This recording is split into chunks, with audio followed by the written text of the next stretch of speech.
Okie dokie. It's been a little while. We haven't streamed in a bit. Yeah, we've been off.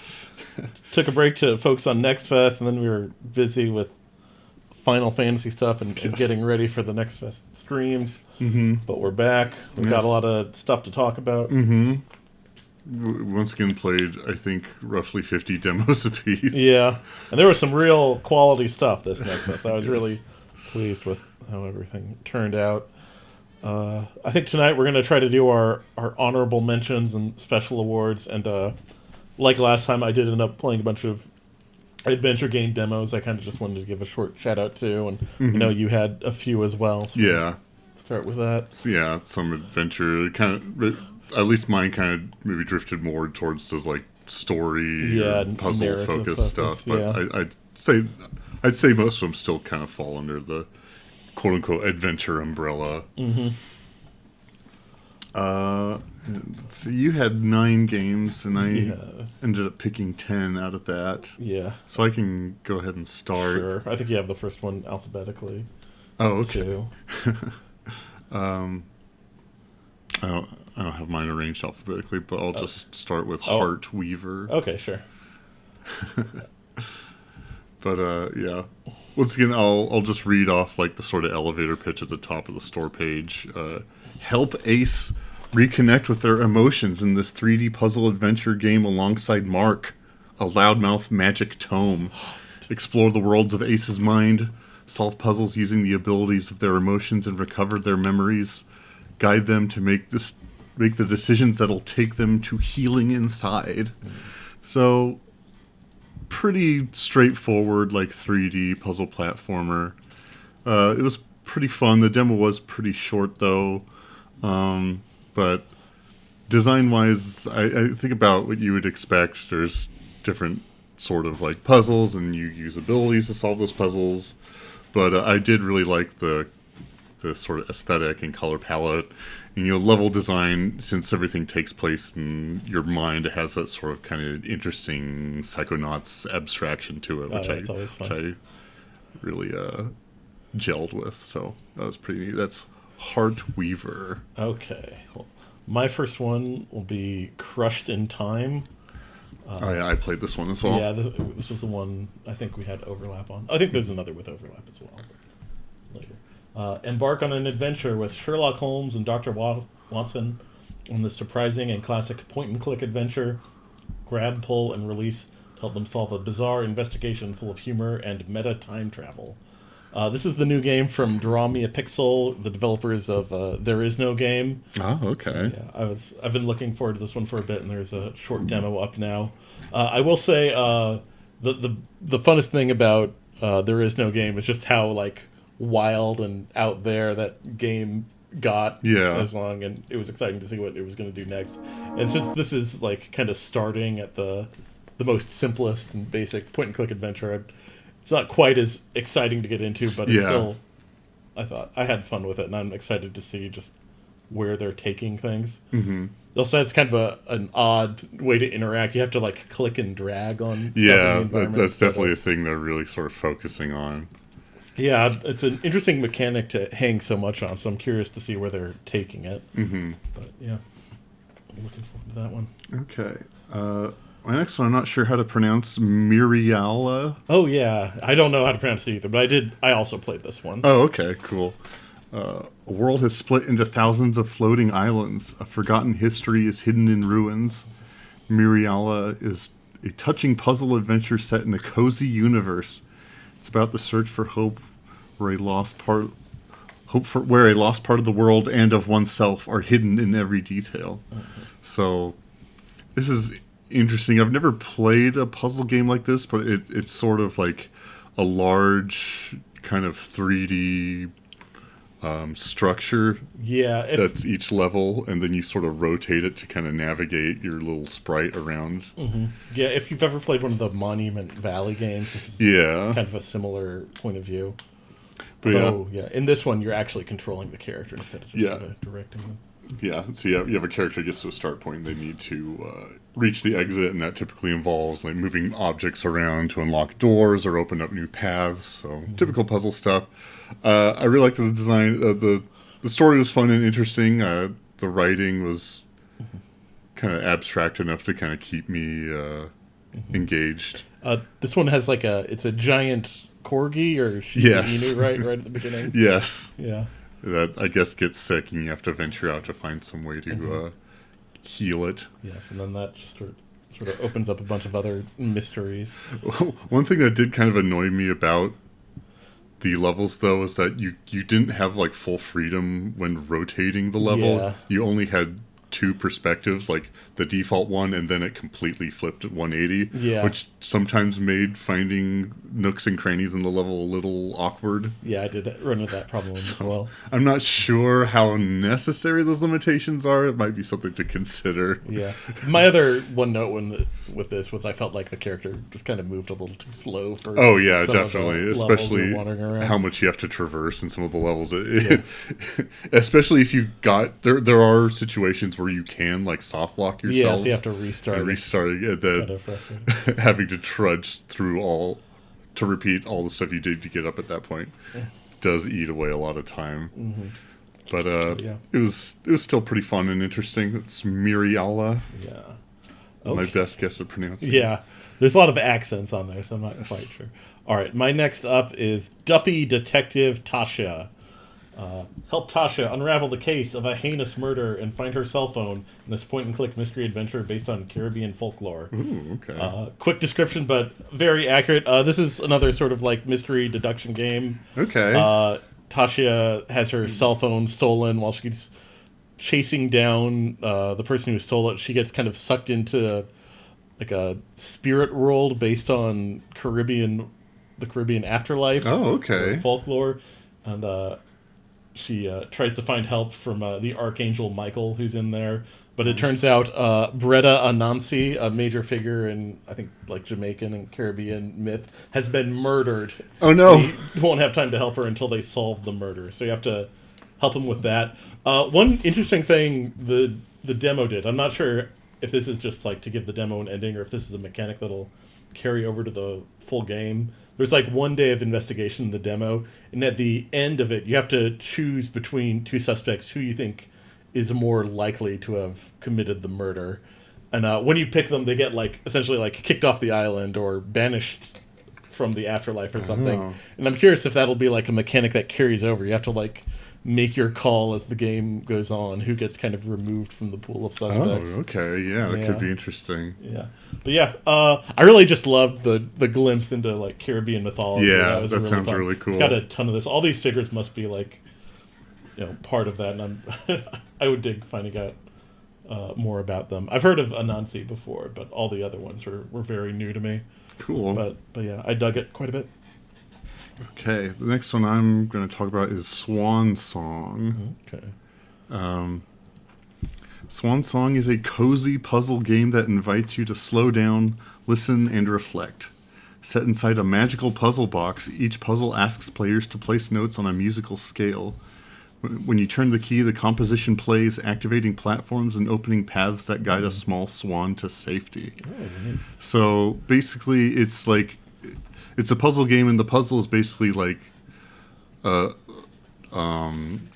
it's a sort of type of puzzle where you have to like program movements Okay. Yeah. of like some sort of figure to get through like an obstacle course, and it's set within this puzzle box, and it's pretty interesting. And the tools you have at your disposal, there's like a little bit of sheet music at the bottom of the box, and it sort of acts as your sort of timeline. It really sort of reflects like the timeline in a video editing software. Oh, yeah. But the notes, you place notes to kind of activate different colors of platforms depending on what obstacles are in the swan's way and how to get through them. So like there are different colored platforms, and each color is represented on the sheet music, and then you place a note along the timeline on a particular colored line to activate that given platform at the point in the timeline where the note is placed, if that makes sense. So in the most straightforward version of the puzzle, there's like the swan is set in a straight line to the goal, but there's no platforms in place, so you have to move platforms into place at the right time to let it I see. gradually pass over through to the exit. And there's this interesting little narrative backdrop where I guess the story is this guy is making these puzzle boxes for his daughter, but it's also sort of retelling this tragedy about how this guy's wife and the daughter's mother got some sort of terminal illness and passed away. It was pretty interesting, but I did the joke. There's a joke that kept rattling in my mind: is men will make puzzle boxes for their daughters rather than go to therapy. Okay. But it's still a fun time. Swan Song. Oh, sure. All right. My next one, a little bit of a tonal whiplash here. Feline Forensics and the Meowseum Mystery. When you first mentioned that there were multiple games that overlapped, I thought you had mistakenly assumed this one because I also played a game with the word Meowseum in it, but it was not this one. Yes, there are multiple Meowseum games in this year's Next Fest. Okay, there's only one detective to unravel this murder turned museum heist, and they're the Cats Meow. Interrogate a colorful cast of suspects until they cough up hairballs and the truth. Will you wrap up the case in time for an afternoon nap and make injustice need its last biscuit? Okay. Go. This is Love the pretty much elevator pitch. exactly what you're thinking of. Yeah, when I first played the demo for Duck Detective, I was like, oh, cool, they're making more games that are kind of like Case of the Golden Idol. When I played this, I was like, oh, neat, someone's making a game a lot like Duck Detective. And it's very Duck Detective inspired, I would say. Even the demo, like, remember like the first case in the first Duck Detective is like him waking up from a bread bender and trying to figure out what happened.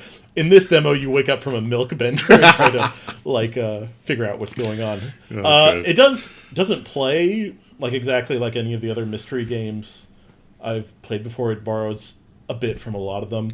There's more of a focus on like examining evidence and like reconstructing a timeline than say Duck Detective or like Golden Idol, but you still do end up filling out like paragraphs and stuff with keywords like that. But it is doing a bit of its own thing with the mechanics, which is good. And it has a pretty fun sort of like art style. Like the environments and the characters when you're like just moving around the world are very like cute and cartoony, but then when they go into dialogue, they're like very like serious animal portraits. It just creates a very fun dichotomy. But yeah, you never actually get to the Meowseum in this one, so I do need to see a bit more of it. But it's probably something I'll definitely play. Cool. It sounds more fun than the Meowseum game I played. It was fun, but it was mostly just like number grid puzzles. Okay, but it was all right. Cool. My next one is Deep Snow Delivery. Oh, okay. Yeah, one of the YouTubers I saw who does Next Fest Studios talked about this one. A delivery exploration game set in a snowy wasteland. With your tank, storage bucket, and claw arm, you must collect and sell junk, make deliveries between settlements, and buy upgrades. The world is treacherous. Care must be taken to keep packages and yourself in good condition. This is basically Death Stranding, but you're in a tank. Oh, nice. But you have different sort of destinations that you accept deliveries from. You go and pick up junk, and you kind of store it in a bin on top of your tank, very much like a truck bed. And there are physics involved, so that's kind of an added wrinkle when trying to navigate rough terrain with your tank. You have to consider how the junk in the back of your cargo bed is rattling around. But it's sort of it definitely, I don't know if I'd say fun, but it definitely I described the way I would also describe Death Stranding, where it wasn't exactly fun, but it did capture this like unique tone that really is kind of exclusive to this and Death Stranding. I really kind of applaud it for that. But it's much more relaxed, much more somber. But it was a interesting little experience to pass the time with. The physics of carrying cargo did kind of cause a bit of friction, and one thing I did like is that at least through all of the demo, all of the hazards that you faced were just terrain. There weren't any sort of like BT monsters or anything Okay, like in Death yeah. Stranding. I did like how all the hazards were environmental. There weren't like actual hostile entities. I think it sort of kind of added to the feeling of sort of melancholy and isolation, which I thought was really cool. But the brief bit of story you do get does maybe imply that there will be monsters eventually. okay. So we'll see how it plays out. But it was a fun time. Nice. Deep Snow Delivery. Okay. Up next for me is Hillthorn, and this is one of the games that made me want to do another kind of general adventure game category. A disappearance in a secluded mountain, a village hiding its secrets, a detective running out of time. Hillthorn's investigation system encourages you to use logic and imagination, combine actions, clues, and characters to uncover the mystery. Okay, what the description there doesn't elucidate is that Hillthorn's mechanics for like solving mysteries and stuff is entirely card based. Oh, So you okay. get cards for like the people you're interacting with and like actions you can take. So it's very the story ends up being very like sparely told. So like you start with like a card for just this one woman and like an interrogate card. So you combine those two. You get a card for daughter, and then you interrogate about the daughter. And Oh, you get okay. a card for missing.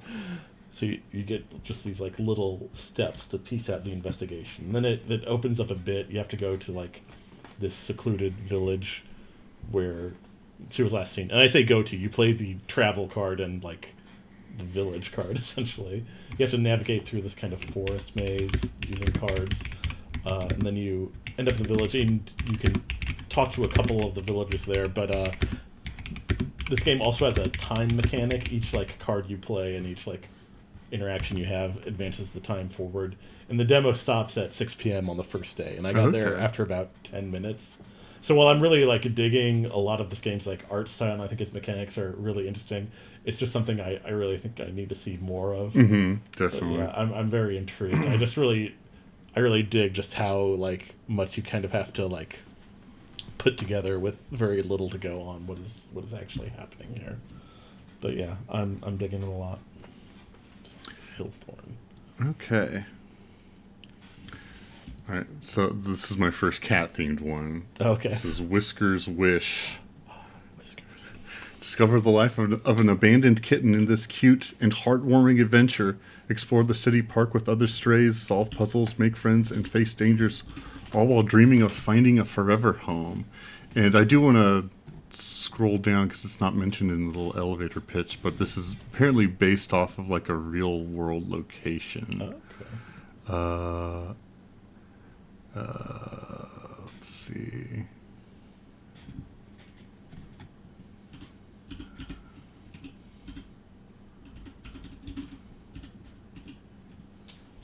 Okay. Inspired by a real-life issue of animal abandonment in Belo Horizonte's Parque Municipal Americo Rene Gianetti. Okay. But I That's get, in Brazil, I think. yeah, that sounds right. Okay. But yeah, it's a little sort of adventure game where you actually play. You don't play one kitten. You play a party of 3 kittens, and you basically go out and you work for the sort of cat matriarch of the park. And you have to go out and do missions and speak with other animals and the other animal groups and the heads of those groups to kind of see what their deal is and what's going on with them. And I guess the main thrust of the demo is the ducks are like moving in on your turf, so you have to sort of confront them. And but most of the missions just involve kind of roaming around the area and interacting with people or objects and stuff. But there is also combat.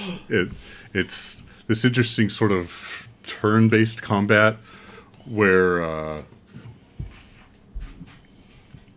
each party member is sort of, gosh, how do I describe it? It's almost like air hockey. Okay. So it's like a rectangular arena, and you launch them, and they bounce around the edges, and every time they bounce into an enemy, they deal damage to them. And then enemies also have turns doing the same thing. So this is a little interesting kind of mix up of the just typical kind of narrative and exploration gameplay. But it's also about cute cats in a very kind of cozy and colorful setting. Fun. That was fun. But yeah, Whisker's Wish. Cool. All right. Up next for me is we're not going to pronounce this perfectly correctly. Lost Wiki Kozlovka. Explore a Wikipedia-like database and solve a small-town mystery in Eastern Europe. Step into the shoes of a journalist in the 90s as you sprawl through articles and uncover the secrets that have been laid in front of you. So yeah, what the Root Trees Are Dead sort of was for like that 90s internet, this is essentially for Wikipedia. Oh, okay. Just kind of trawling through like a fake Wikipedia for this Fake database. Eastern European country to solve a mystery that happened way back when. Although this one seems to be a bit paranormal. There's something weird going on with mushrooms local to the area that are used for healing. And also you can stumble upon a Wikipedia article for a person who is only referred to as the witch. Okay. Which really kind of threw me for a loop. But it seems like a good hook for one of these sort of like mystery investigation games. I think it'd be something I'm very into. Nice. Looks like it comes out pretty soon, so I might have to pick that up soon. But yeah, Lost Wiki at Kozlovka. Cool. All right, my next is Last Spaceship. Last Spaceship is an adventure puzzle game. Play as a maintenance robot. Repair the ship by solving a series of fascinating puzzles. Explore its various compartments and collect relics of human legacy. Experience a story about war, extinction, salvation, and choice. So, just immediately I found the idea compelling. It's this sort of distant future where you're a maintenance robot trying to repair a crashed starship, and you're kind of trying to piece together what happened to human civilization and why your starship is in the place it is, crashed on this planet. But I thought the sort of format of the puzzle and the setting was interesting because it's basically a 2D side-scrolling sort of cross-section of this big spaceship, and each section is sort of compartmentalized where you have to open up that section into like that cross-section of the ship and sort of do some kind of task to reactivate that section. So you open up the life support section, you have to like restore power to it, and then you open up like the helm and you have to like restore like navigation or something. And you make a little robot friend, which is fun.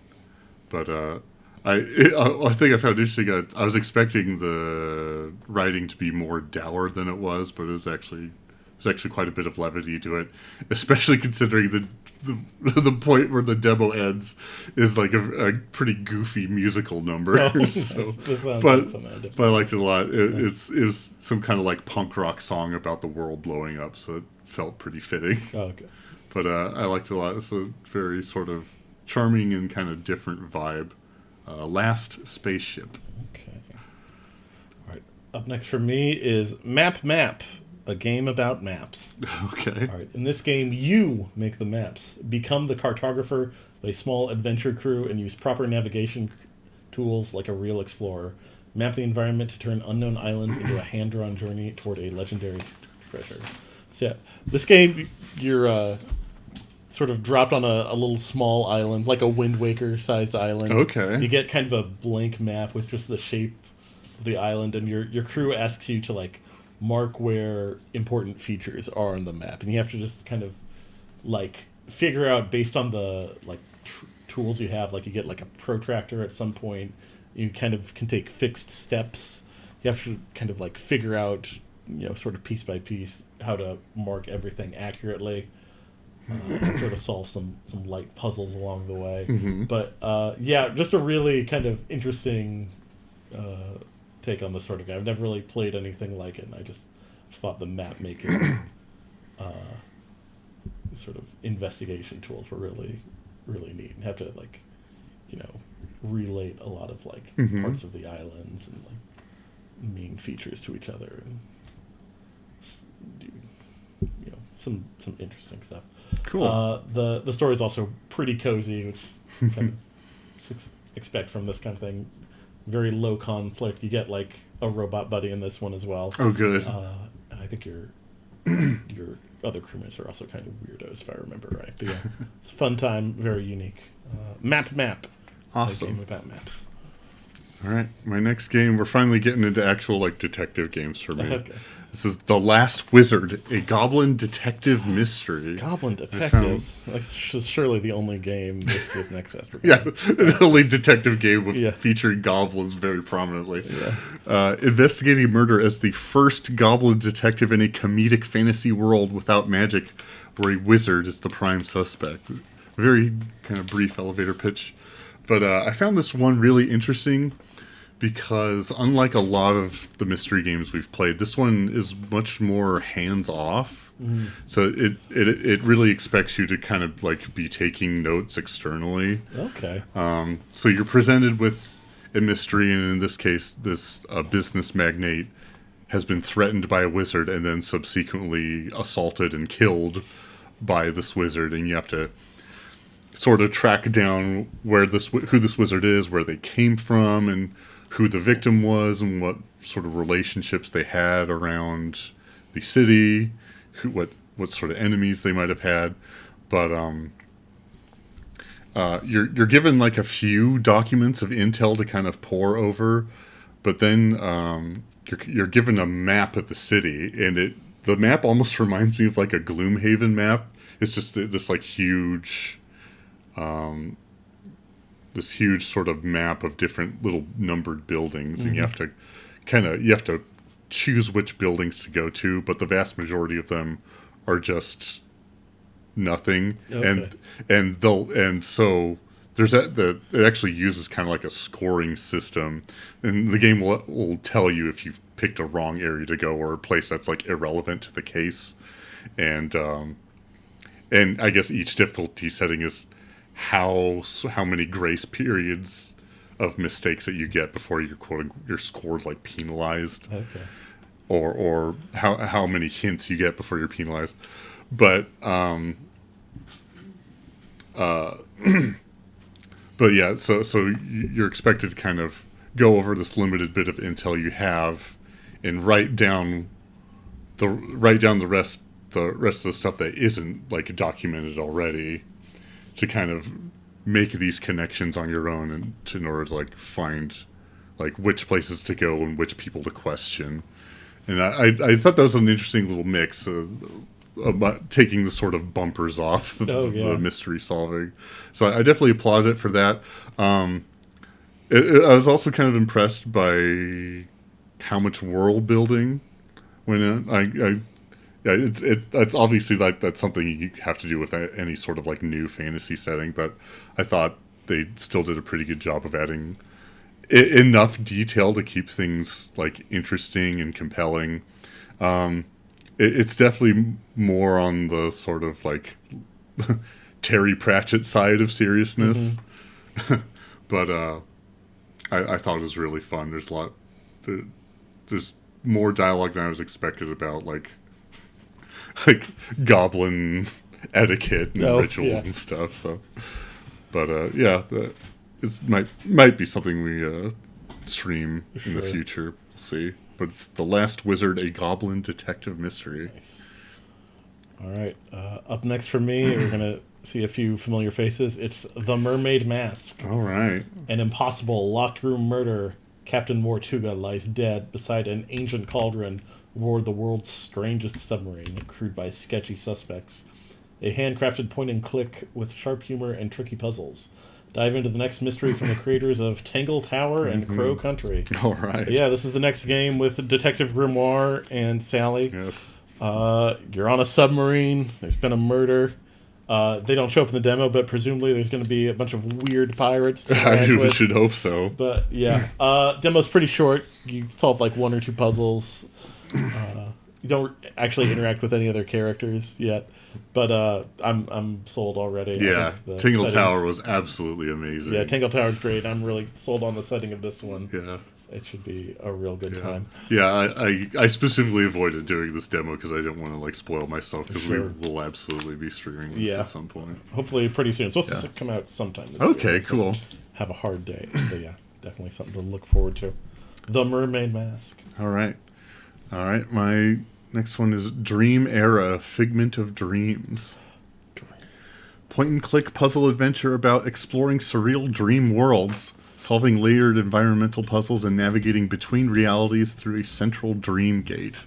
So, basically, the sort of mechanical conceit of this game is kind of right there in the description.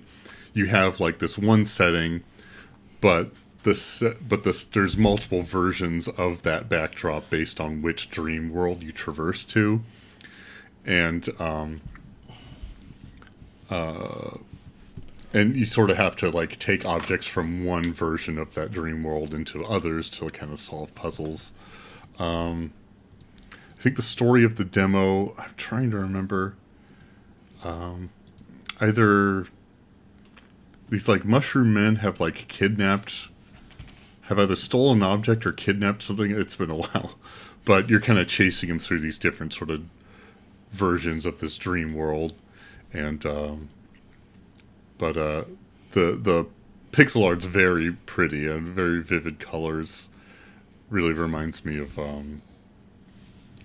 I was gonna say like the Scum games, but the resolution is definitely much higher. Mm-hmm. But So like if the Scum games had maybe continued for another yeah, decade.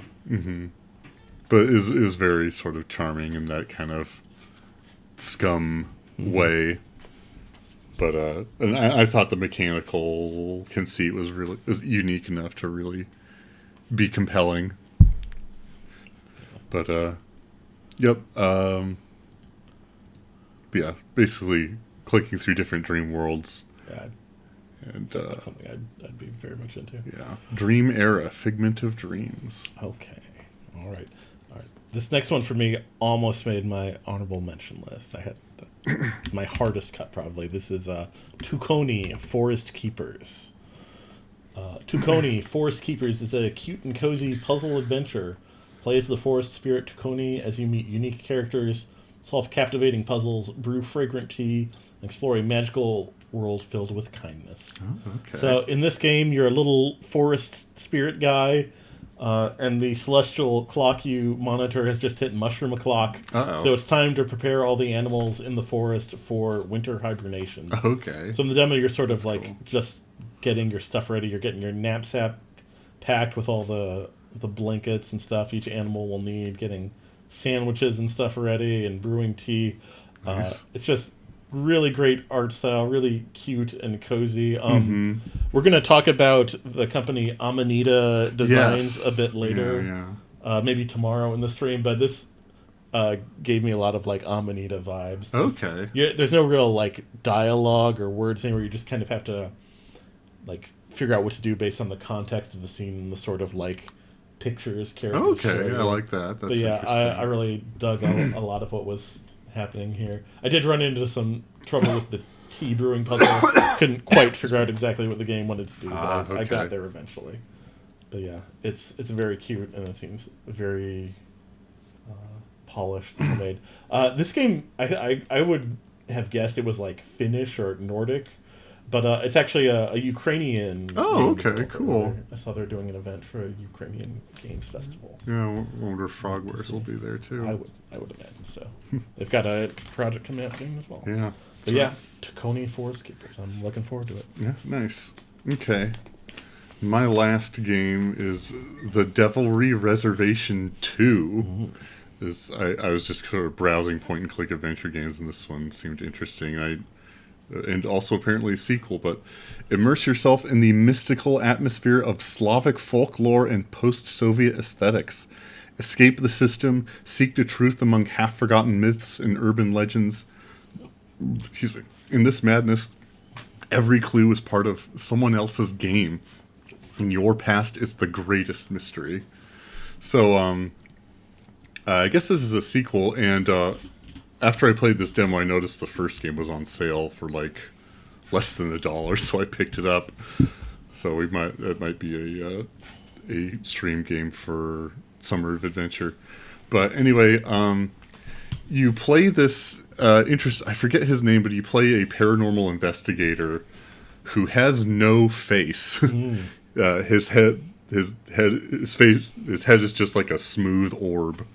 But it's interesting. The demo starts, and what seems like present day, you're driving in a convertible down a road with your paramour. I don't know if it's your wife or your fiance or something.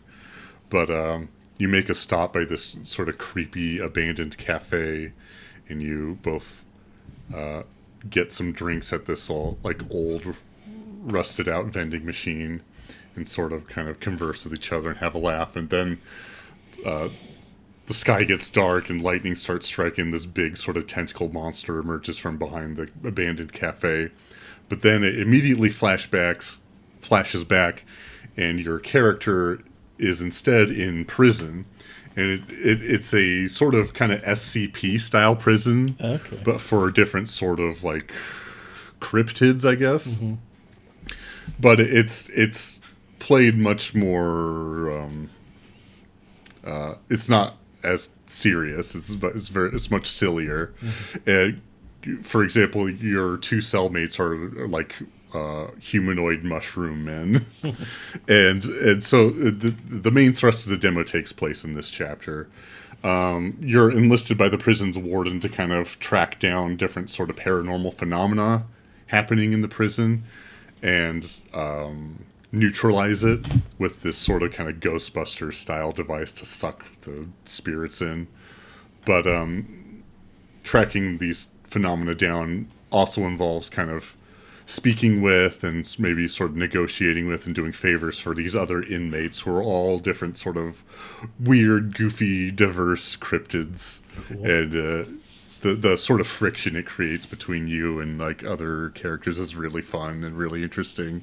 And it kind of it sort of climaxes when the last person you sort of like do favors for isn't an inmate per se, but instead an alien flying saucer that just crashes into the prison.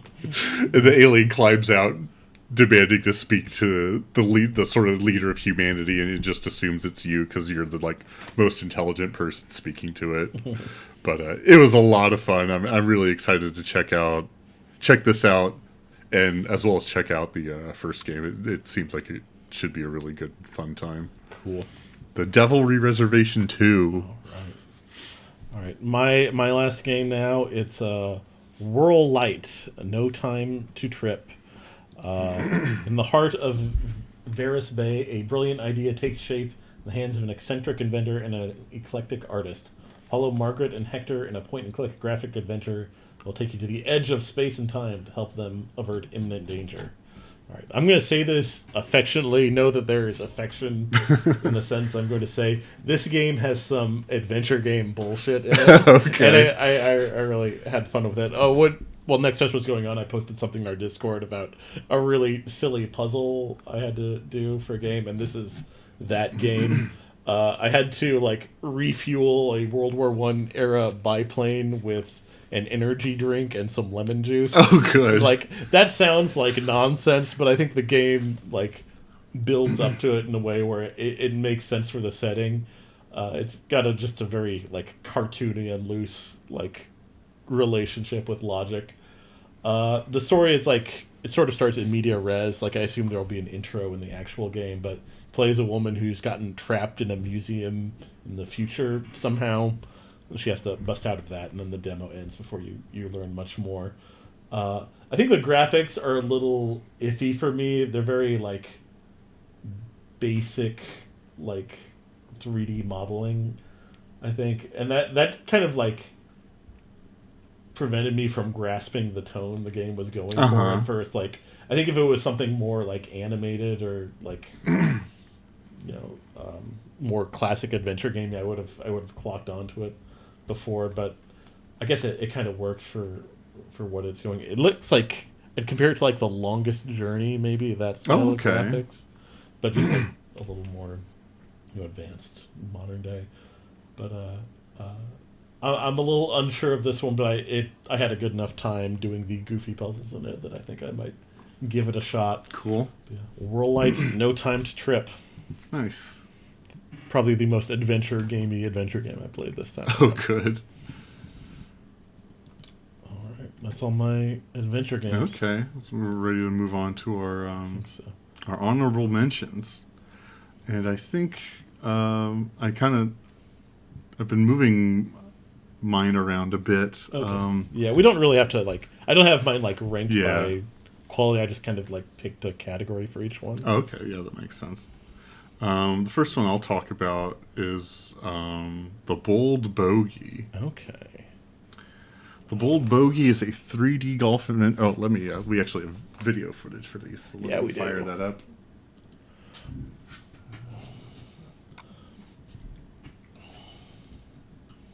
Make sure the volume's not too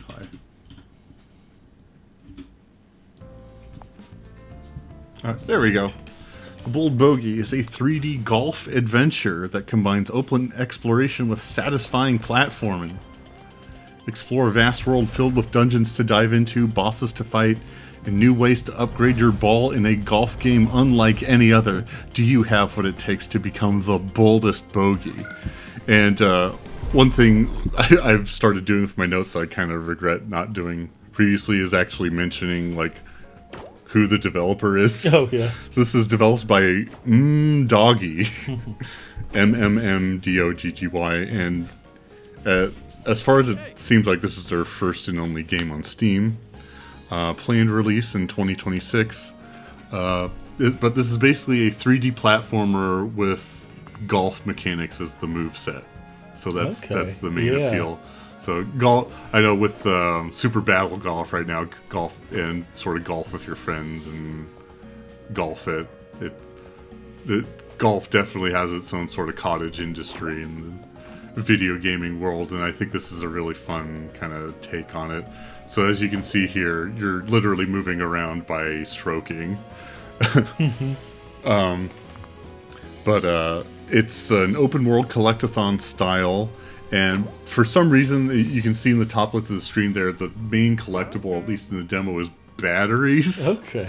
I'm not sure how that like weaves into golf, but also I don't know how it weaves into the sort of fiction they're creating in this game. But you're collecting batteries. But which are used to gradually unlock new abilities, like adding like a forward or backspin to your ball. So you do unlock and upgrade your abilities like a typical kind of collectathon. Yeah. And the batteries you get through different activities. There's one activity that's like a time attack to hit different targets with your swing. And then there's one that's like a mini golf course you have to complete in underneath a certain limit of strokes. But then there's also one where you just have to fight aliens. Oh, I guess I forgot to mention the story is the aliens are attacking Golf World. Oh no. Yes. But a Golf World is also ruled by old gods.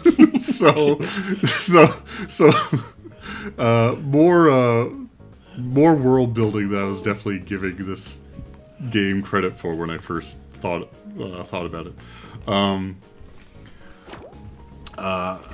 But yeah, okay, yeah, this is me slaying an alien. The aliens are like these floating eyeballs, so you have to just knock yourself up to them and kind of make eye contact with them. That's how you defeat aliens, and that gives me a battery.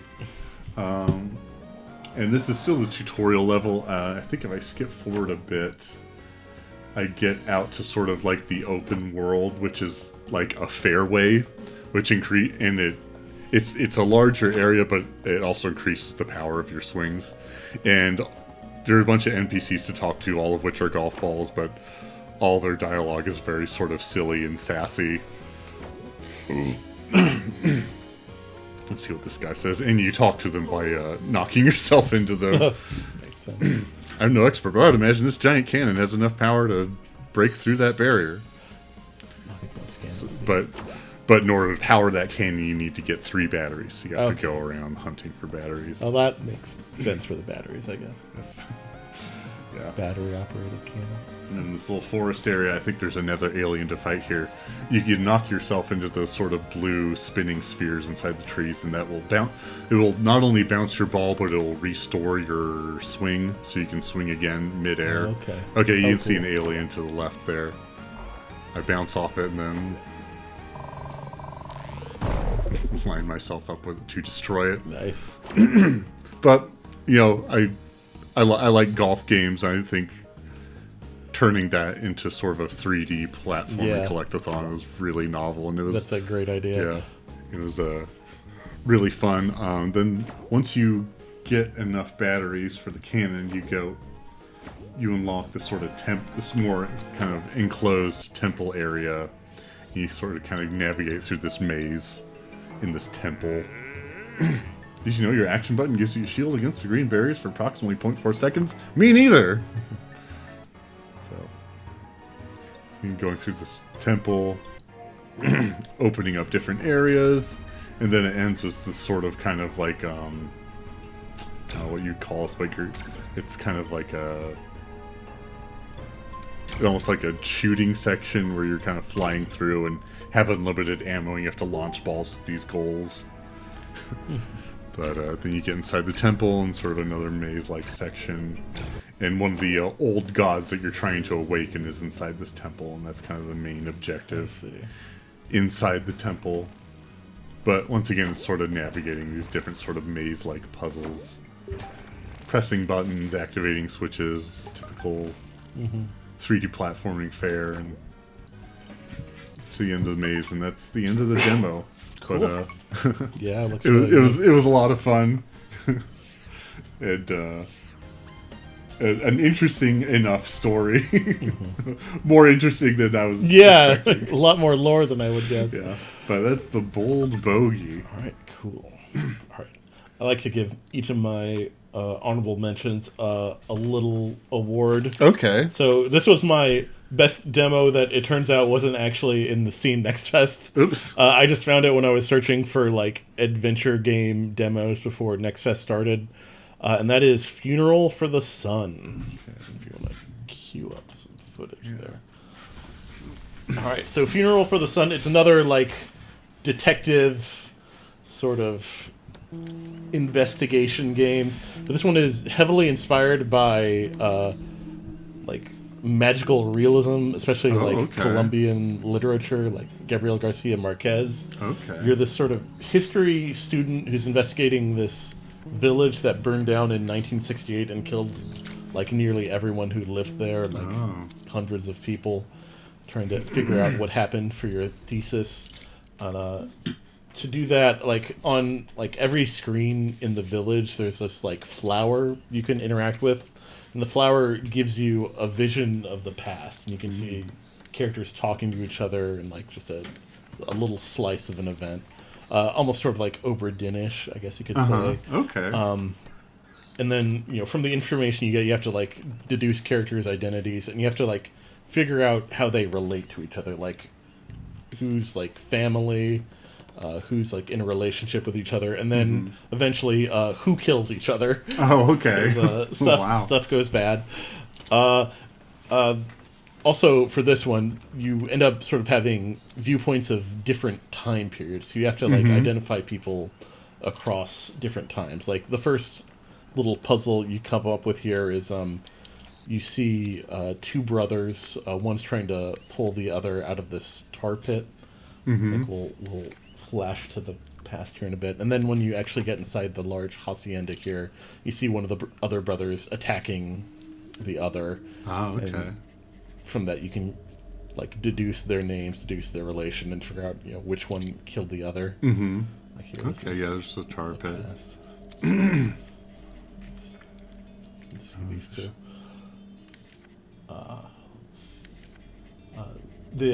The identifying people across various timelines also like has some interesting wrinkles. Like it didn't like end up being like super important to the plot that's shown in the demo, but there's one character who like transitions in between like the oldest past period and the more modern one. Okay. It's like 1968, so you have to figure out, you know, them as a young boy and then them as an older woman. Yeah, that's an interesting way to both include inclusivity, but also make that like an interesting wrinkle in the challenge of the game. Yeah, and this also kind of in line with sort of magical realist literature, at least what I've read.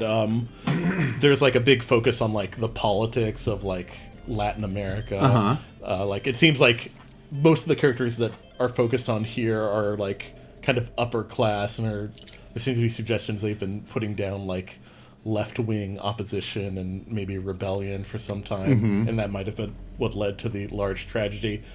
But then also there's like some like possibly some strange like supernatural stuff happening. Okay. Like it appears like there's some sort of large black shadow dragon possibly. Oh, okay. Let me see if I can figure out where the timestamp to get to that.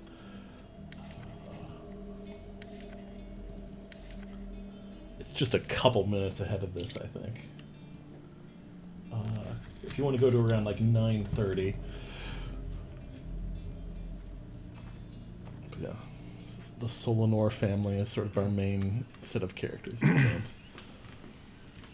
Yeah, go down to this, just sort of overlook here, and then I go to the past. And there's some strange yep, that's... I don't know if this is actually like a supernatural occurrence, or if this is just sort of like the fogs of time, or like adding this sort of supernatural layer to make something more mundane happening. Because this is like after the massive fire has started. Also, there's a corpse right there. Oh. Or a soon-to-be corpse. It's like an American businessman who doesn't seem to be doing great. But yeah, and then at the end of the demo, you open up a safe after getting some information from the past, and you find a still beating heart in it. Oh. And then that sort of transports you to sort of another dream area. If you want to go to around, like right before 24 minutes, check that out. Okay, here. The safe code is a birthday, so I'm like double checking my stuff. Oh, sorry, right before 26 minutes.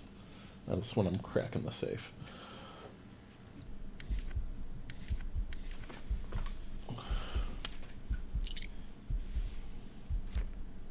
You can hear the heartbeat. Uh-huh.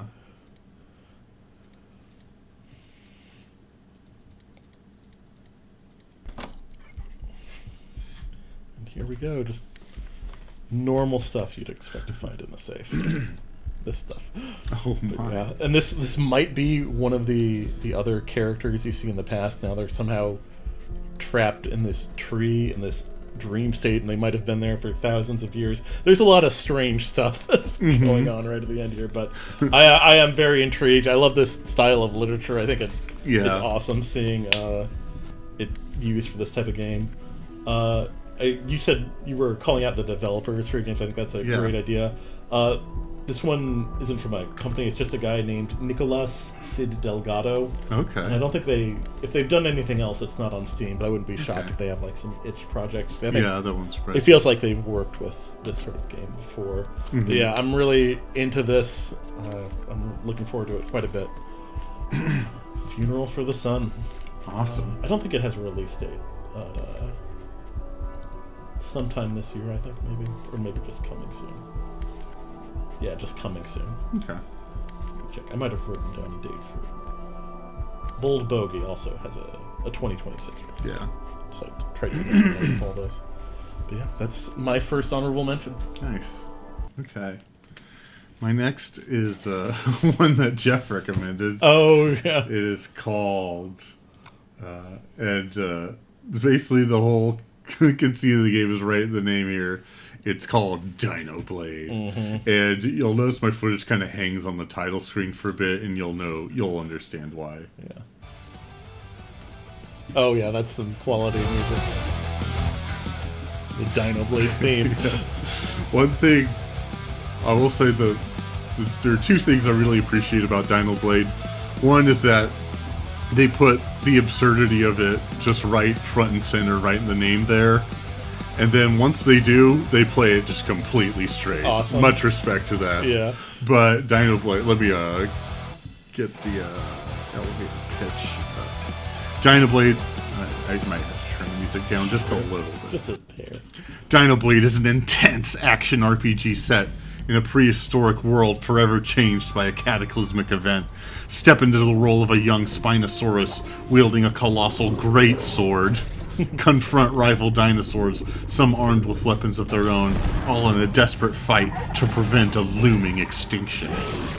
And this is developed by Team Spino LLC. Nice. So I assume because of the Spinosaurus. Yeah.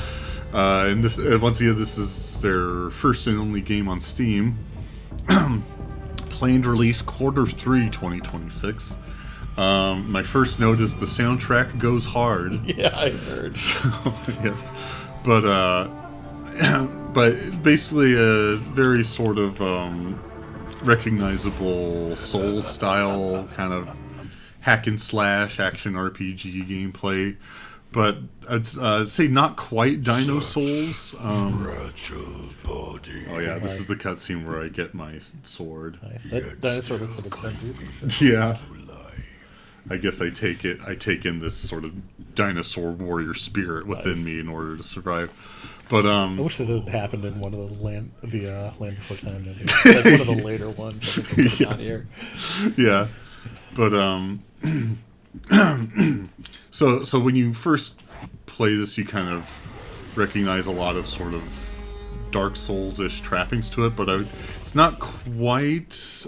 My note here is not quite Dino Souls, because there's not as much of a sense of attrition compared to Dark Souls. So, for example, you can level up at any time rather than having to kind of have this tension of pooling all these resources on you and having to hold on to them until you reach a save point. But save points are also very numerous in the game. It's just usually only like a few combat encounters until you get to a new save point. And the experience, even if you die, it's not lost on death, since you can just... I guess they figured that doesn't really make sense as a mechanic, assuming you can level up at any time. This is me learning to parry. Nice. And I accidentally hit the heal button instead. But, despite the sort of limited resources of an indie game, I really am impressed by like the animation of the combat. It does look like really good. But just even like the simple light combo like goes extremely hard. By the end of it, you're just doing all kinds of flips and stuff. It's great. But fluid, satisfying combat. The two main things I noticed about the combat is the animation lock. Oh, this is me dying right at the first fight. And this is my second time playing through the demo. But the animation lock feels pretty generous. If you're committed into a swing that's going to open you up, you can usually just dodge out of it. But inversely, the parry window does not feel very generous. I had a lot of difficulty parrying, which can be bad because parrying is your main way of like getting resources back. So you have your health and you have stamina, like you typically would in like a soul style game, but you also have that blue sort of mana bar. That's your I think instead of mana, I guess it's soul essence. Okay. But you spend that to do certain abilities. So you can learn different kind of techniques. One of them is like a cross slash, does a lot of damage. One is like a big cleave attack. One is sort of like a crowd control effect that kind of stuns your enemies in place, which is really useful. But you can also use that resource whenever you kill a boss. You learn the ability to summon it. Oh, cool. So you can summon the boss, but it functions like a Final Fantasy summon. They just show up and do like one big attack. They're not around to like fight with you. Let me skip ahead to the first boss.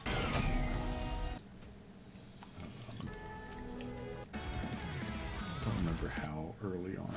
Okay, here's our first boss.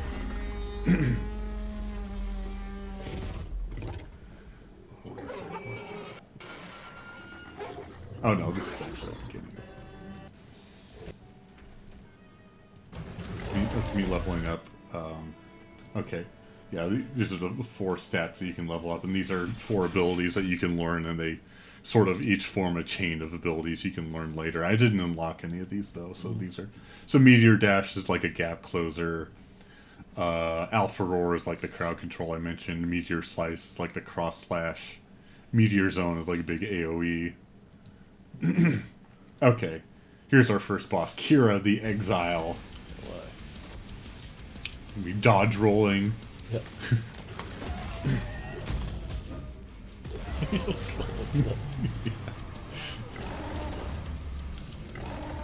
He's got some kind of like side Yeah, I see. like weapon. I was gonna be trying to time parries. Oh yeah, so yeah, like I mentioned, you spend resources on these abilities, and the main way to restore that energy is by parrying. But parrying also kind of serves its own function within boss fights. So like you can see at the top of the screen there, they have the boss's health, and below that is sort of like a posture gauge. Okay. Yeah, Kind of like in Sekiro. Once that's maxed out, you can parry them to do like a big attack. Let's see if I pull that off here.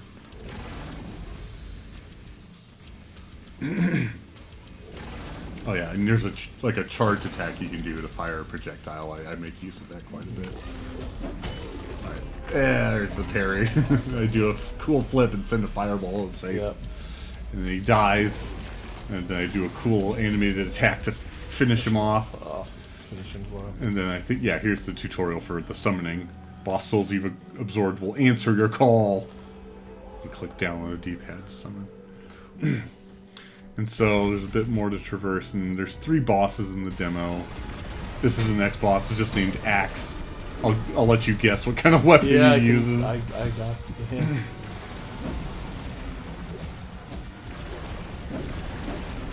Oh, I think he actually kills me. But don't worry, I overcome Axe eventually. Here's my second attempt. Oh yeah, so when his attacks kind of do that orange glow, those are unparryable, so you have to just dodge them. So there's a bit of kind of decision-making tension there over what you can and can't parry. But one thing I like about this, compared to like a Dark Souls game, where what you can and can't parry is kind of ambiguous. Yeah. I like how the unparryable attack communicates is much more clear on what is and isn't parryable. Okay. Alright, it gives me the summoning skill tutorial again after beating Axe. And then one last boss, Kase the Tyrant. And when I first played this demo, I could not beat this guy. But when getting the footage, I did get him down in my second attempt. Awesome.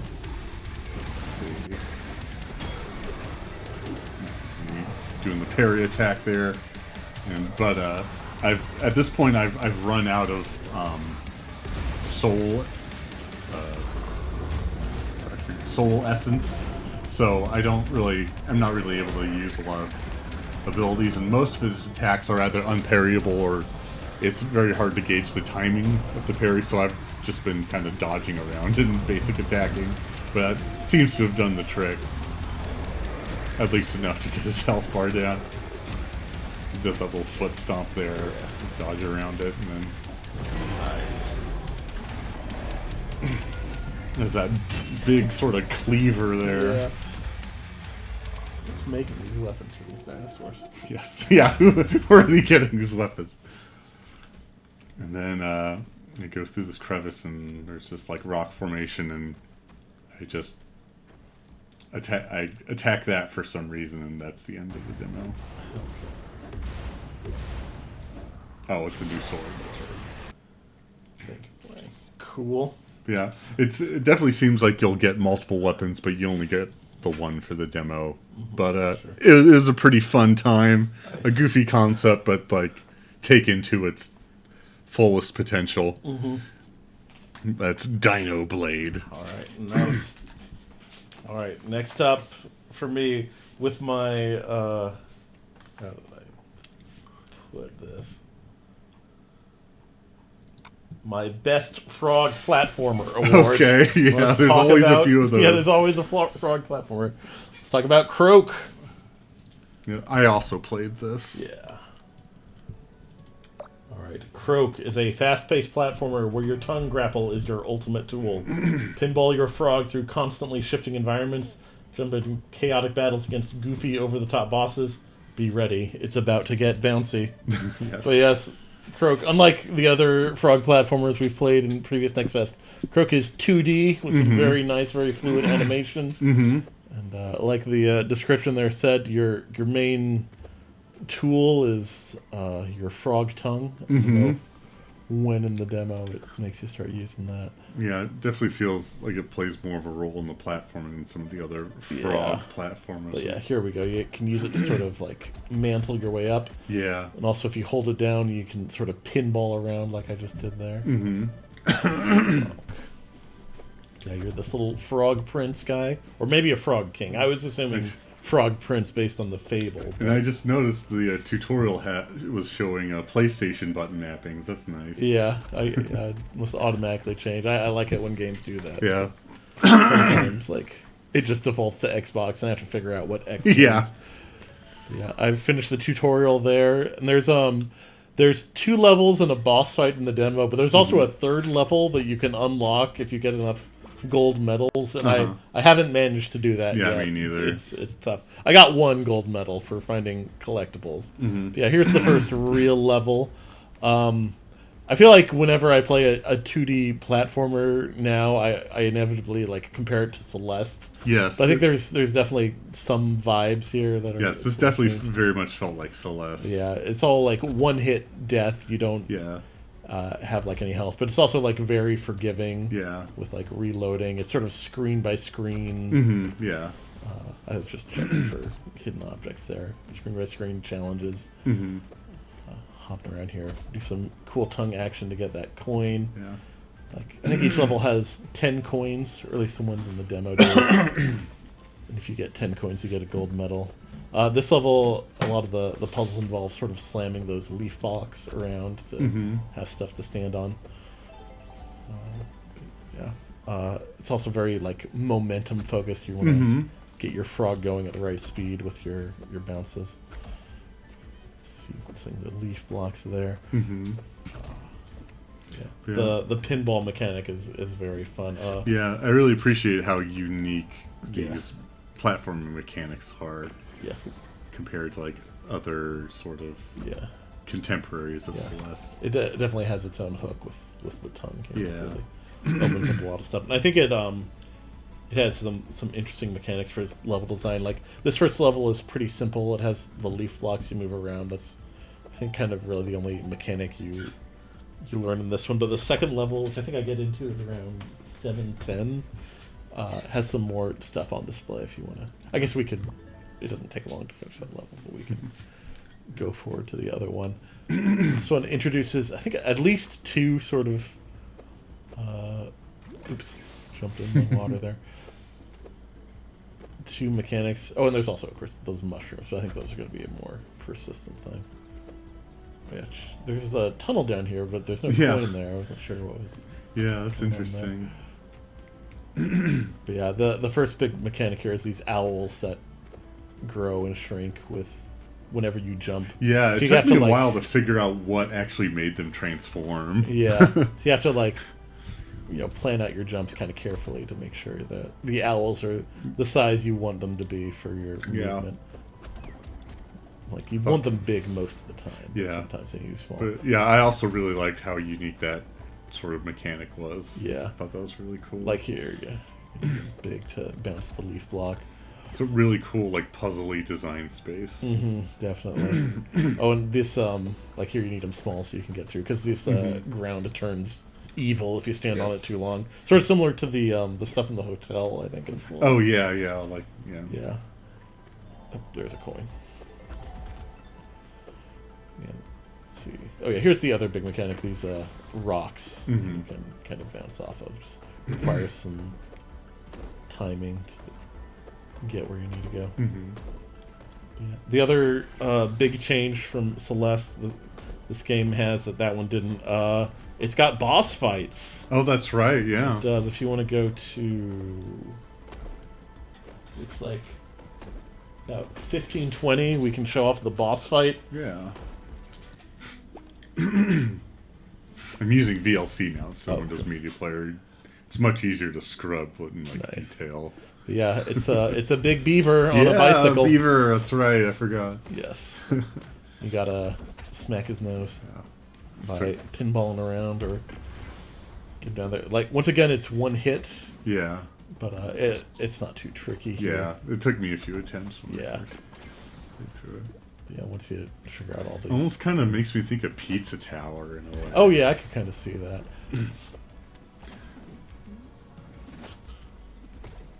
But yeah, when he flexes like that, you have to pinball yourself to hit him. And when he does the ground slam, you got just jump and dodge. Bosses here are two-faced, though. Mm-hmm. Let's see if... I think I might get him down to phase 2 on this attempt.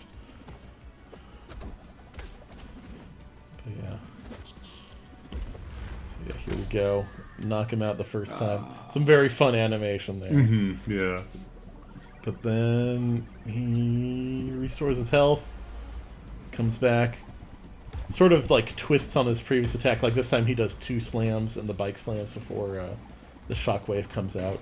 Also, I think you are checkpointed. Once Yeah, you get and to you are the second checkpointed for the which is second nice. phase, which is good. Unlike This game Pizza is- Tower. Yeah, it's generally pretty forgiving. Forgiving, yeah. I appreciate that. Yeah. But yeah, once you figure that out, They want the challenge to be strictly execution, not Yeah. endurance. I think he has one more added attack here, but I don't remember if I shows up in this attempt. I don't. Oh, Yeah, I got don't me. remember. I feel like I remember having to learn something new. But yeah,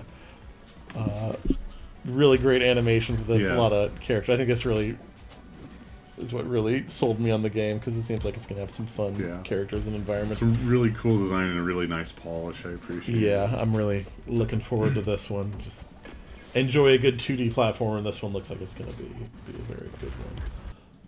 I don't know if this has a release date yet. It just says coming soon. Okay. Okay. Developer Woodrunner Games is their first game on Steam as well. All right. So yeah, that's Croak. New entry into the frog platformer Yes. genre. It's a booming one. Join the likes of Big Hops and Caro Quest. Caro Quest. Probably more where we've missed. I saw Oh, yeah, another certainly. frog game in Next Fest this year, but I think it was more friend sloppy. Uh huh. Oh, okay. Might have had some platforming though. I can't be sure. Okay. It's Croak.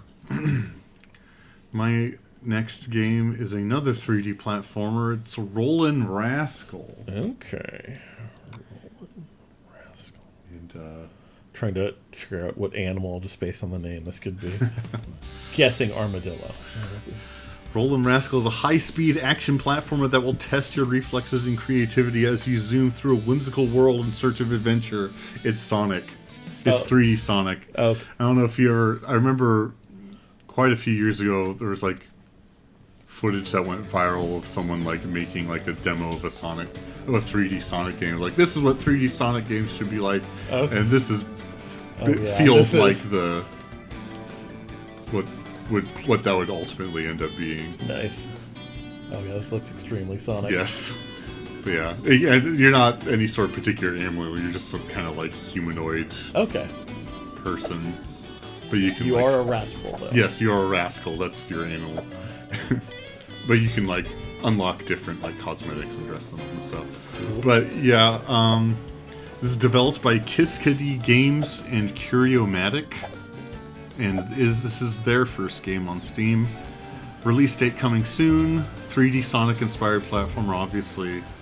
Though I think one thing that does make this stand out is a more advanced kind of indie platformer moveset. So some of the stuff that kind of reminds me of Demon Tides back when we played that a few Next Fests ago. So you have kind of different kinds of like jumps and moves you can do, and also like in Demon Tides, you can hold down the trigger button to roll into a ball, and then you get completely different moves based on it, whether you're or not you're a ball. Okay. So kind of expands things that way. I don't know why the little tutorial video is so like weird and pixely. That's funny. Anyway, yeah, similar to Demonized, but more focused on speed and distance rather than precision. I thought one thing that made this interesting is in most of the sections of the 3 levels that are in this demo. So at least in the 3D Sonic games I have played, they're mostly pretty linear. Yeah.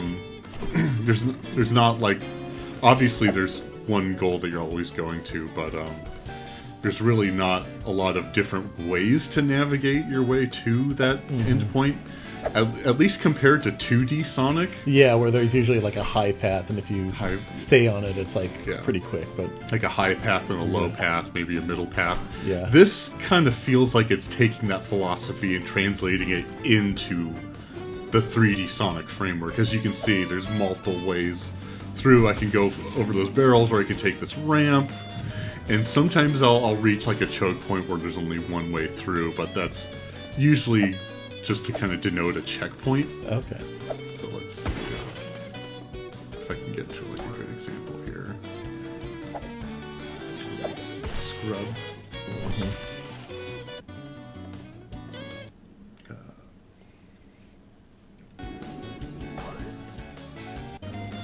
Let's go to the second level. Okay, so yeah, things kind of open up in the second level. So there's like not just a ramp, but there's like a bunch of different ramps you can choose to take, and it's kind of like one for maybe the more casual player. It gives you kind of the freedom to take which path that you might find gives you and your play style the least amount of friction. Or if you're a more like sweaty kind of speedrun style player, it's kind of a challenge to figure out which path actually yields like the lowest time loss. So you have all these different ramps and hills you can take, and kind of funnels you into this sort of like little rail grind section. This part was a little interesting because you're grinding on this rail, and the rail terminates into a bounce spring. But if you bounce on the spring, you actually can't reach the ledge unless you do some like tricky platforming. So what you actually have to do is just jump over the spring to reach the platform, which I thought was funny. Yeah. At least for like the design language you established, maybe put a hazard there instead of a bounce spring. But let's skip ahead a bit. But yeah, but the levels feel much more open than like a typical Sonic level.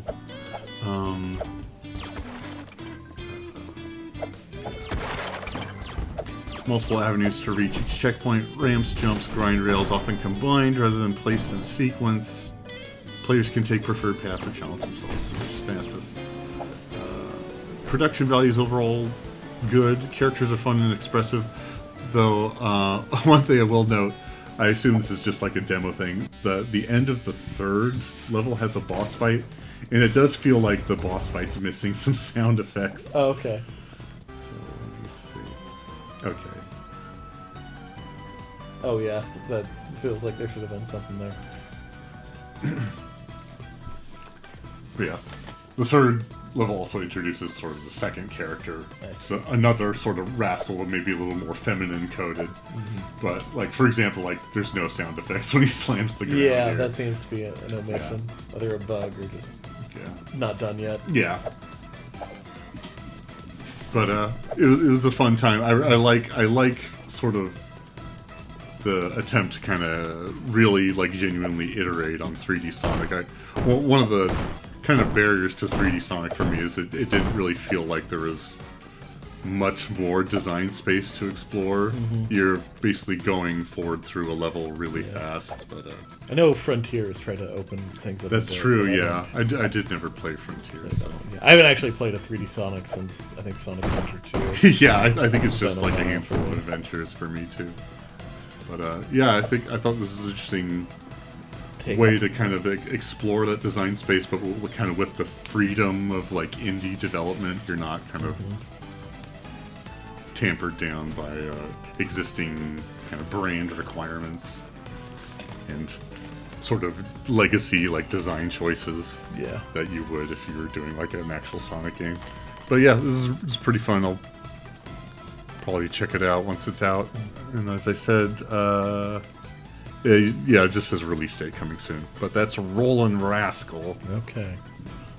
I think since you talked about Sonic the Hedgehog a bit, I'm gonna bring up my game. I gave my best game that should have been on the Dreamcast award. That's Dench Attack. Okay, yeah, there's a lot of games like 3D games I've played in Next Fest that feel like they would be on the Dreamcast. Yeah. But yeah, that's a great name for that. Yes. All right. So Dench Attack is a. All right. Yeah, I also reading up played there. this game Yeah, as well. this is another one that we had some crossover on. It's a train rail grinding trick performing Yes. game. I think I cleared my progress here so we could get a fresh start. You're in the future in Japan. It says right Japan, there. the future. The climate crisis has rendered a lot of the outdoors unlivable, so now society lives in big domes. But you're a girl living on the outside, trying to make it work, doing ramen deliveries with your train, Yes. well, the VAC train. Just a scrappy girl in her train. Families pursuing a better Yep. life. But really, who cares about all that? Cares about all that. Some animation. But yeah, the cutscenes seem to have some production This is a dollars spent on them. There's our main character, whose name I forgot to write down. And there's Daisy. I think they mentioned her name. Yeah, it should be pretty soon here. And maybe, like, after the tutorial. We should get right into it here. Meow. What do you want, Daisy? Oh, yeah, Emmy. There it is. So, yes. Tug on the microphone cord. For our tutorial, we're just delivering some ramen to some guy. Here we go. About to set out. Pretty simple. Just tab X. And then you just go. You don't really have to hold down anything. Honk your horn. Oh yeah, because that activates some switches. Yeah. There we go here. Brake to dodge falling rocks. I hardly ever use the brake in the later levels, so didn't seem super necessary, but I imagine it might come up. And this is the other sort of the big, like, momentum and tricky thing is drifting around corners. You just have to hold down one of the left trigger button and then release it at the right time to maintain your speed and make sure you don't fall off the rails. Yeah, there's a cat in my face. Yeah. We can jump here. Oh, that's just honking. Eventually, we start jumping stuff, hopping between different rails. Some more drifting. Oh, Daisy. It's funny, I knew there was a cat in your face. Not because I was looking at you, because you're a little more difficult to hear through the microphone, 'cause because I'm- there was a soft insulating surface between Yeah. you and the microphone. Yeah. There we go. If you want to get to, let's see. How about 5:20? That should be like right after. There's a cutscene after this where you meet a guy who introduces you to the concept of Dench Attack, which is basically competitive train riding and trick performing. Yes. Yes. So this is where you learn your basic train tricks.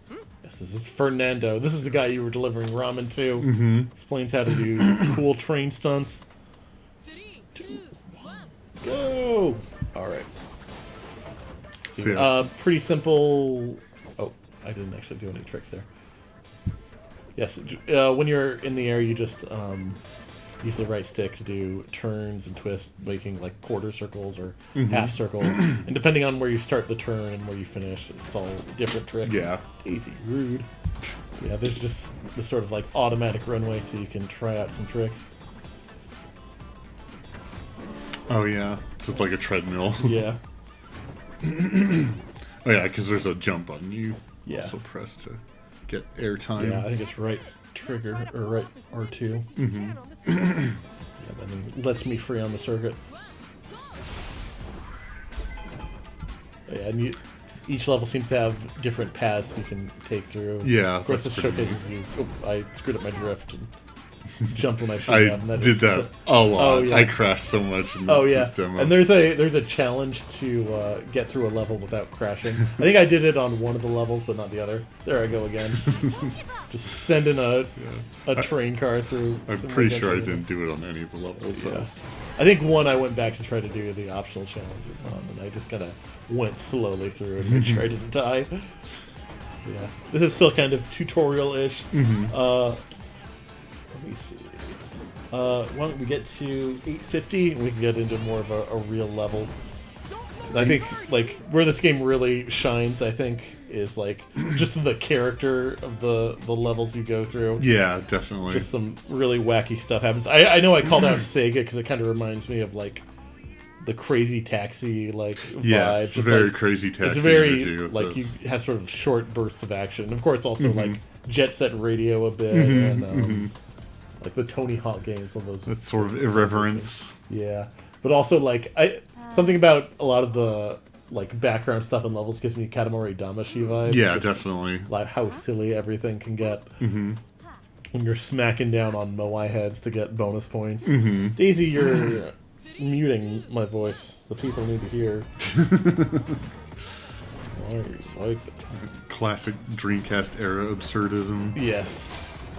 It gets really silly. I feel the Dreamcast really excelled in these kind of arcadey Yeah. games that are sort of just short bites of like action and style. And Definitely. this game has a lot of style. Let's see. I think I'm about to go into a cave. Maybe honk at some bats. I'm trying to remember if that was in this level or the next one. Oh, this one. You fall down and go into the river, and then you go into a cave. And you have to honk your train car at bats. Oh, yeah, the I scary alluded bats to one. this a bit earlier, but each level has like sort of bonus objectives you can try to complete. I think one of them is collecting those like green collectibles. I just missed one there. Oh, okay.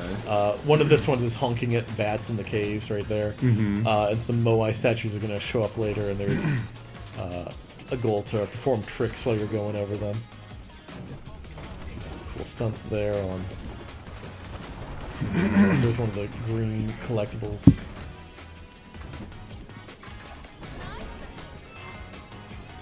This is the first kind of real stage where you can do all those like bonus objectives.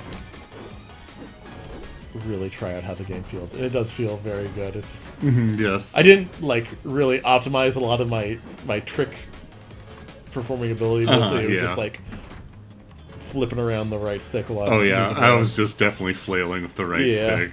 but whenever it's trying still- to do tricks.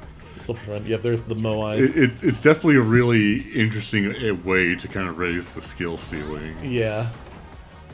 So I- you do what I do is just try and focus on Yeah. like not fucking up and getting through the level, and then Yes. sort of once you get more comfortable, you can kind of try and iron out like Yeah, and your then at the end you tricks. can fly through a barrier here.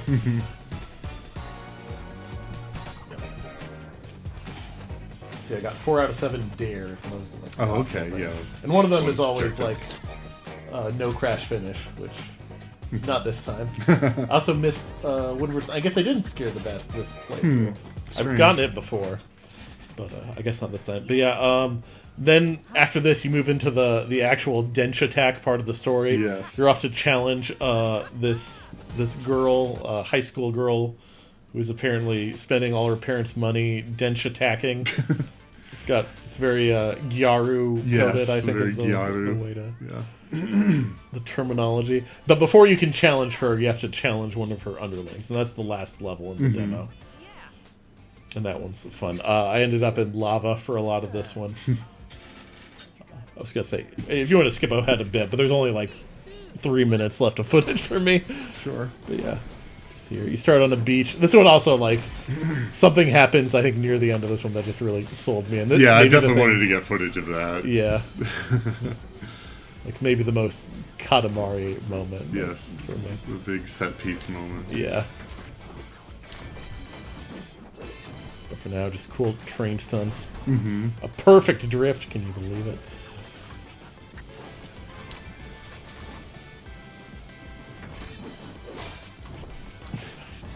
something about the train doing like vertical flips in the air always Yeah. gets me.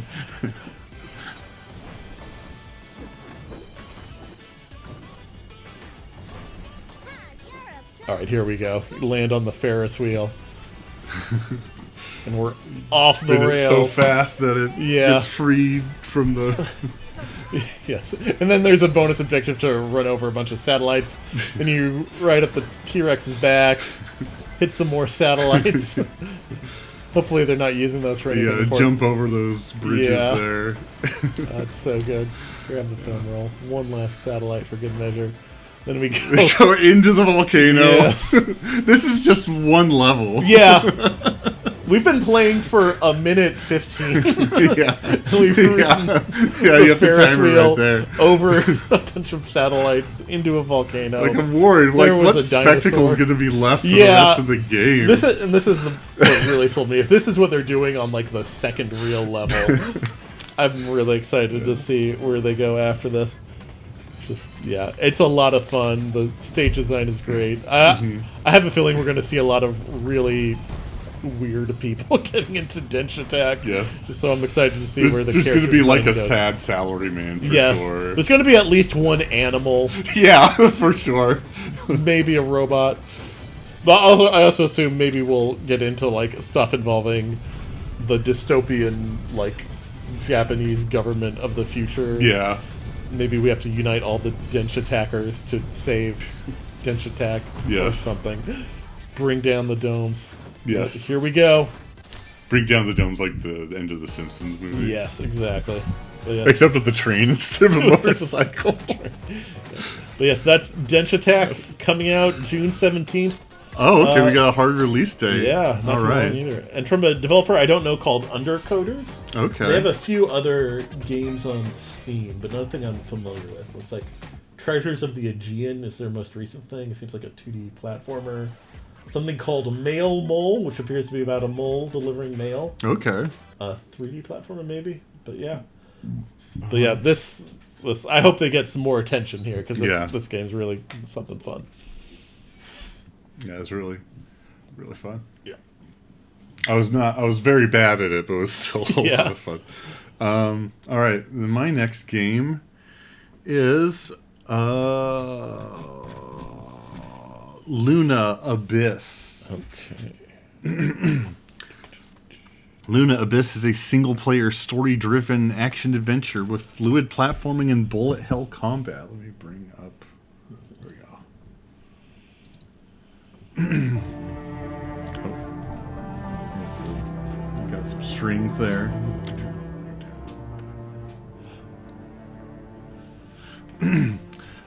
Follow the journey of Fox, a prisoner of Luna caught between a cryptic prophecy and their prison sentence. This is developed by Quali Labs, and this is also their first game on Steam. Planned release 2026. Is a sort of sci-fi first-person shooter. I was going in just watching the trailer and looking at the screenshots. I was expecting, kind of just judging by like the level design and aesthetic, I was expecting something Destiny-like, but once I got into the actual gameplay, something clicked very quickly. Let's pick up the gun here. And hold left click to fire the rifle, but then hold right to lock on to enemies and targets, and then you shoot the door to unlock it. Does that sound like something familiar? Yeah. It's Metroid Prime. It sure is. Yeah, but in sort of kind of a much darker sci-fi setting.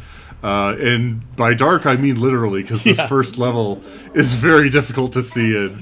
I dig the style of it, but sometimes it did make navigation a little difficult. One thing I kind of noted is that with a lot of like level design, especially in first-person games, lighting will be a very useful and important tool to kind of guide the player as to where to go. So like, for example, in Half-Life, you'll have kind of a more open section of a level, but maybe a vent that you need to go into is like really like well lit and distinguished.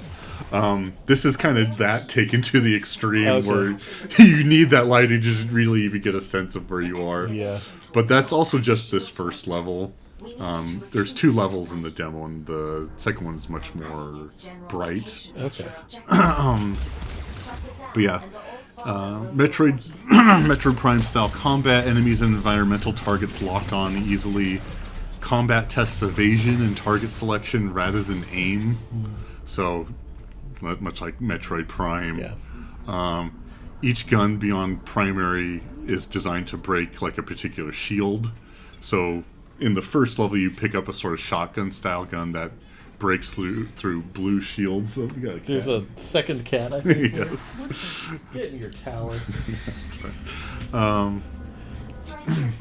But yeah, so each gun you get beyond your primary gun, they kind of serve like a dual purpose. One is to like break through a particular enemy shield that will sort of show up, but also it also neutralizes a specific like environmental obstacle.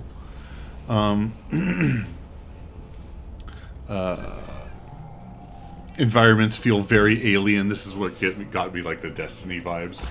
Yeah. One thing I really applaud about Destiny level design, and I'm very critical of Destiny, but one thing I really like about like their aesthetic is they create these environments that feel very alien and hostile to humans. Yeah. Not in the sense that necessarily that there's danger, but more that they just don't seem like they're ever designed to be traversed by humans. Yeah. Which I always thought was like really cool. It just made you really feel like isolated and immersed. This is the first big combat encounter here. You play as this person named Fox, and they're serving some kind of prison sentence for some organization. And I don't know if it outright says, but it seems to imply that you're like controlling your character. Fox is controlling this character like remotely. And they can like transfer control into and out of this character. That kind of becomes a mechanic in the later level. And this is spawning a new enemy, and this second enemy really sort of like turns up the kind of bullet hell aspect of the combat. So all the enemies shoot these like slow moving projectiles, but then once the difficulty comes when the quantity of both enemies and projectiles goes up. Yeah. So, and I guess the different levels of difficulty also scales the speed of the projectiles, but this is like the normal difficulty to projectile speed. But yeah, the enemies you like lock onto, so it's like more about avoiding those projectiles while sort of focusing down each enemy, figuring out which one is like a priority target. Clear the combat encounter, unlock the door there. Oh yeah, this really dark level. It felt really strange to play because I play on an OLED monitor, which should mean that the blacks look black. But for some reason, even with an OLED monitor, they felt much more like it was just a very dark charcoal gray. Yeah, I can tell. I'm not sure if that was something going on with my monitor, or if that was like a choice from like the game side of things. But yeah, it felt a little off that way. So instead of being in pitch black, I was in pitch charcoal. Yeah. But yeah, let me go up to the second level, because this one doesn't end with a boss fight, I don't think. It ends with like introducing like a more difficult enemy. Let's see here.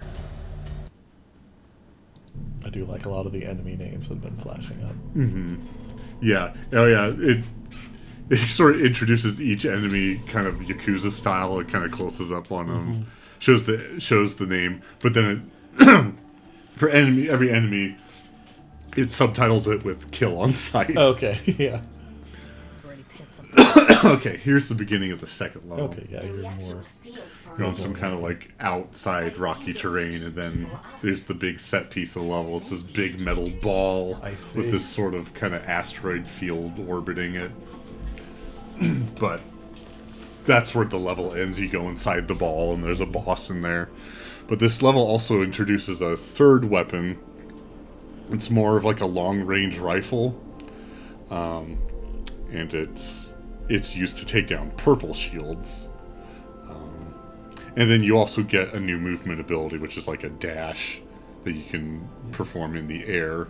Yeah, I can see why you got Destiny vibes from this. Now. Yeah. It's like this reminds me a lot of like Nessus and Uh-huh. yeah, and then also just the movement, and the double jumping. Yeah, once the move set is expanded more, you definitely gets more of like a Destiny vibe to it. Because I don't remember Samus having much movement tech Yeah. beyond like the ball stuff. So this is definitely an interesting iteration on that. Oh, and also the sort of sprite you're controlling does appear different. So like the character that Fox is controlling in the first level is this more kind of like masculine leaning androgynous humanoid, whereas this one is much more like feminine. Okay. So I'm not sure if there's like a story explanation for that yet in the demo, but interesting. So yeah, a few new enemies. They have these like long-range guys with purple shields that you need to take down with the sort of long-range rifle. And even though it didn't tutorialize it, in the second level it introduces another new mechanic to like finish off enemies. It doesn't explain it at all, but whenever an enemy's health gets low, it gives you that F prompt there, and if you press it, you sort of perform like a finisher that restores some health, which ended up being a very convenient way to kind of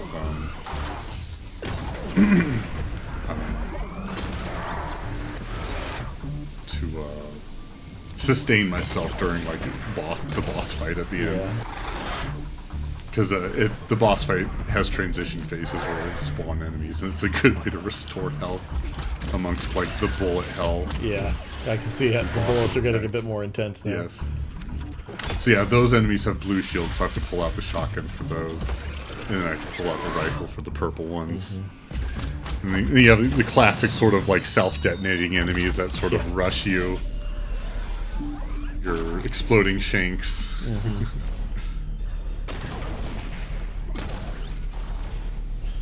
Why are there two cats Why are there cats in here? making noises?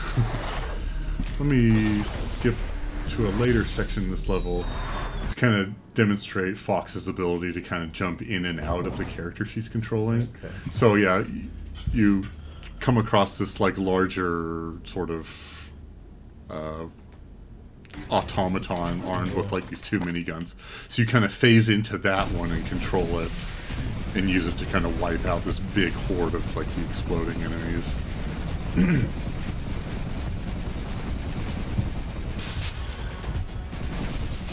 Kind of get this kind of fun section of just like this big chaotic moment of like wiping out this big horde of enemies.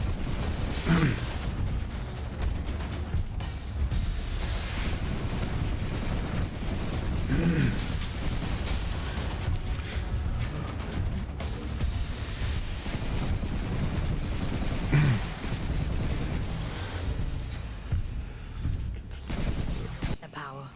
Don't get any idea. Okay, and then once that finishes, it opens up this door, and you can stand on this blue panel to sort of teleport back out and back into your previous body, which you'll use to kind of platform up. You're impressed. Goliaths were primarily used for construction, but security A was bit a of dialogue close with your second handler function. here. I'm amazed they weren't running the place. That's a lot of firepower. Don't get any ideas. I'd hate to have to shock you when you've been doing so well. So then now, it's time to get into the big ball proper, and the way you do it is similar to this mechanic where you phase into other devices. You phase into these like floating balls. Okay. You phase out of each one and into the next one, and that's how you kind of climb into an alcove inside the ball. I know next to nothing about this place. I have no idea what you might find in there. So you go through some corridors in the ball until you get into this boss arena in the middle. Cool. Well, that looks like a boss. Yeah. Almost kind of like a beholder in a way, Yeah. but like a very sort of Mechanical. psycho. Yeah. Orchard adrift to be killed on sight. Yeah. I'm not making friends with this one. No. This is the big boss fight to kind of cap off the demo. And it starts off with. I like how it kind of starts off not just with like a kind of simple-ish moveset, but also kind of a simple kind of musical rhythm Yeah. that kind of builds as the complexity of the moves increases. I thought was a fun touch. It's the kind of laser that goes across the ground, so you have to jump. In addition to avoiding sort of Toho-style projectiles. Got a lot of Toho feelings from all the Oh, yeah. big bright balls I have to move around.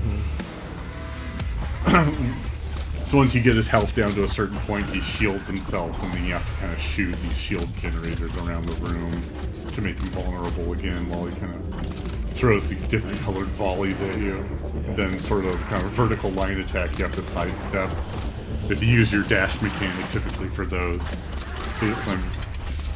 So I'm using the dash that I learned initially to jump across platforms, but you kind of using it in like a combat context now to slide back and forth, left and right to avoid attacks.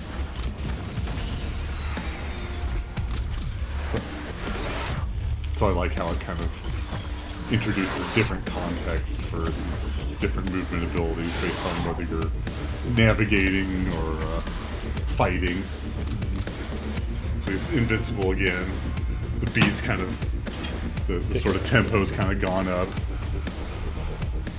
Kind of floating around invulnerable, so you have to kind of target these shield generators on the perimeter. This line connecting to them. But then these shield generators are protected by a blue barrier, so you have to pull out your different weapons to break those down. So sort of the sequence of things you have to do to get back to the boss fight proper goes up, and that's kind of a way they kind of build up the complexity and skill ceiling of it. You're back to damaging the boss, and he starts shooting even more projectiles at you. That's a lot of orbs. Yes. Didn't manage to dodge that one. Sort of different lines of projectiles at different angles. Some you can kind of squeeze into the gaps into, but some you have to kind of jump over or duck underneath. Now it's 3 rows of balls. Yeah. Purple line. Oh, shielding again. Yeah, but now they're protected by purple shields. Yeah. But there are also enemies so you can finish them for health, which is nice. Yeah. And this boss is just about dead. Switching off the shotgun. Got some bullet time there. Seal collapsed. So I don't know what that means, but I'm sure there's some kind of context. Yep, that is Luna Abyss. Cool. Pretty interesting. Yeah. I like the aesthetic of it, and I think iterates on sort of a classic style in some interesting ways. Kind of explores some design space left by the Metroid Prime series, Cool. which I'm surprised I haven't seen iterated on more. Yeah. So that was a pleasant surprise. Might just be like it kind of research heavy to make a game like that. Yeah. But yeah, that's Luna Abyss. All right. So up next for me, because of a lot of like the story-based stuff we tend to play together on Steam comes from your account.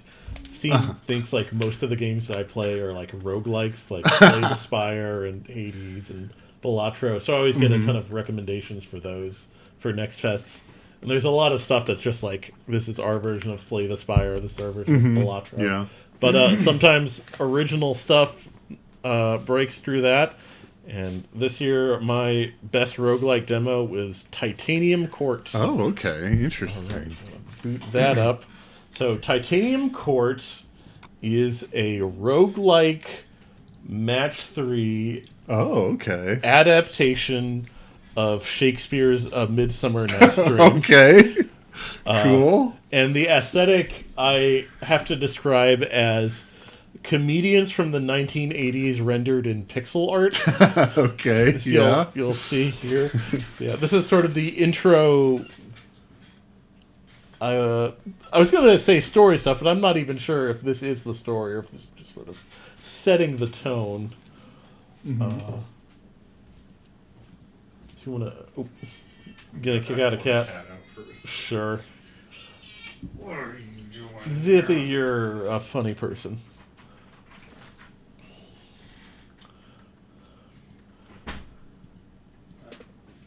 Okay.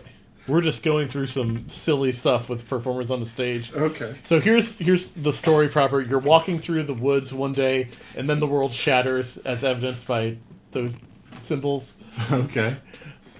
and rearranges itself. And now we're in match 3 land. Okay. So we just do some match 3 tutorials here. We've got tiles for like fields of wheat, for forests, for rivers, and then for mountains. Those will all be important later. That's me down in the middle of the bottom row there. Oh, okay. Oh, right there. I see. There's some sort of lady, unnamed, but she'll be...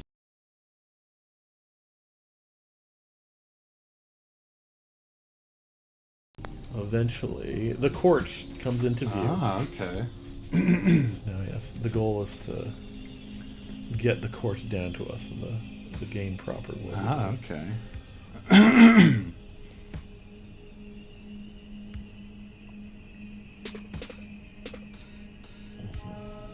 And you can, unlike all the other tiles, you can freely move the court around without matching stuff. Though it does take up a move, Ah, okay. and that becomes important later, but not in the tutorial. So you could just slide it down by itself, but it's more fun to match forests and whatnot. Mm-hmm. There we go. And even though there's some water between us, we're able to make our way to the court. and then you can see at the end there, the world kind of moves from tiles into sort of this locked formation. Mm-hmm. There you can see me going around. Oh, okay. This also kind of hints at a mechanic before. So, like, once the world locks into place like that, the rivers become like actual rivers. The mountains become actual mountains. So when characters sort of populate the world, they have to interact with that. Oh, okay. So yeah, now we're in the court, and the court is full of fairies. The pun here is sort of that titanium court kind of evokes Titania's court, like Titania from the Midsummer Night's Dream. And then Puck shows up at some point. And here we are, we're just eating dinner and talking with fairies. Let's see, I think that's Puck we're talking to right now.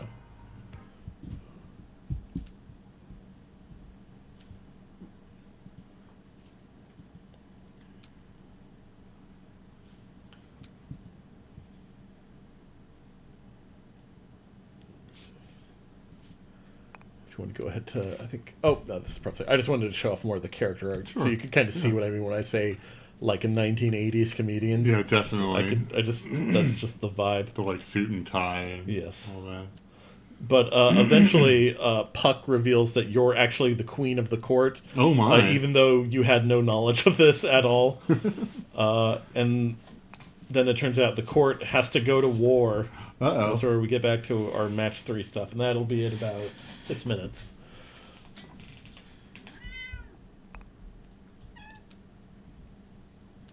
Daisy.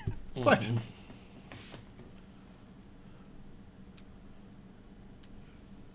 we're just in this black void now. And then it populates, and there's all the rival courts we're going to have to deal with. So yeah, when I was talking about how rivers become rivers and mountains become mountains, this is kind of why it's important, because once the tiles are done being moved around and locked into place, like, rivers become defenses for your court, because enemy soldiers can't travel across them, and mountains will slow down enemy like soldiers, but also your soldiers. So have to plan around that.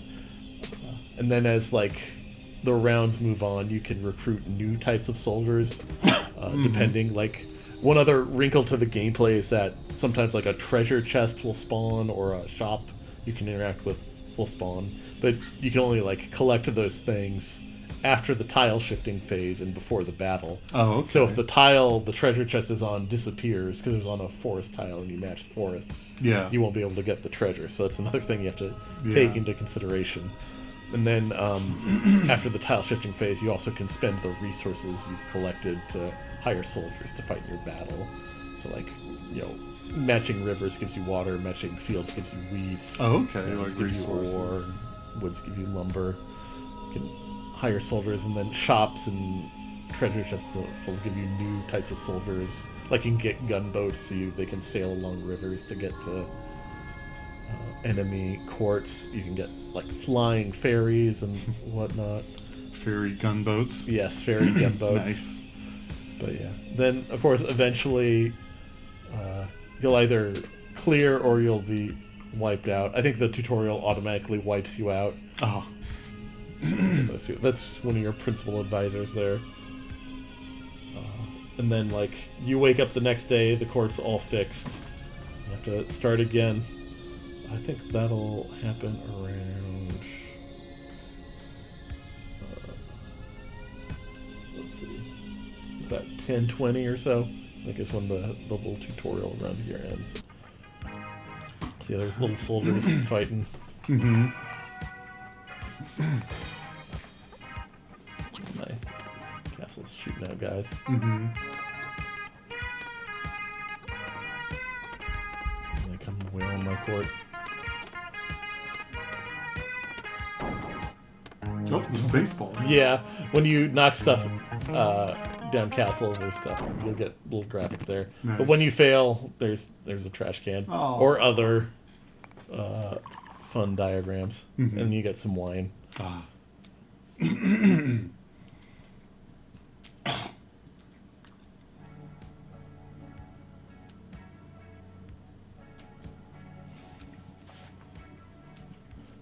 Yeah, and then Puck explains some more of the stuff here. Mhm. Your goal is to sort of try to find a way to make it back to your world or home or Mhm. whatever it is.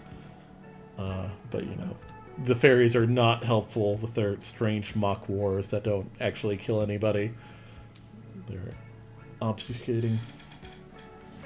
I think if you want to go to like around maybe 12:20, we can see our title drop after you're revealed to be the queen.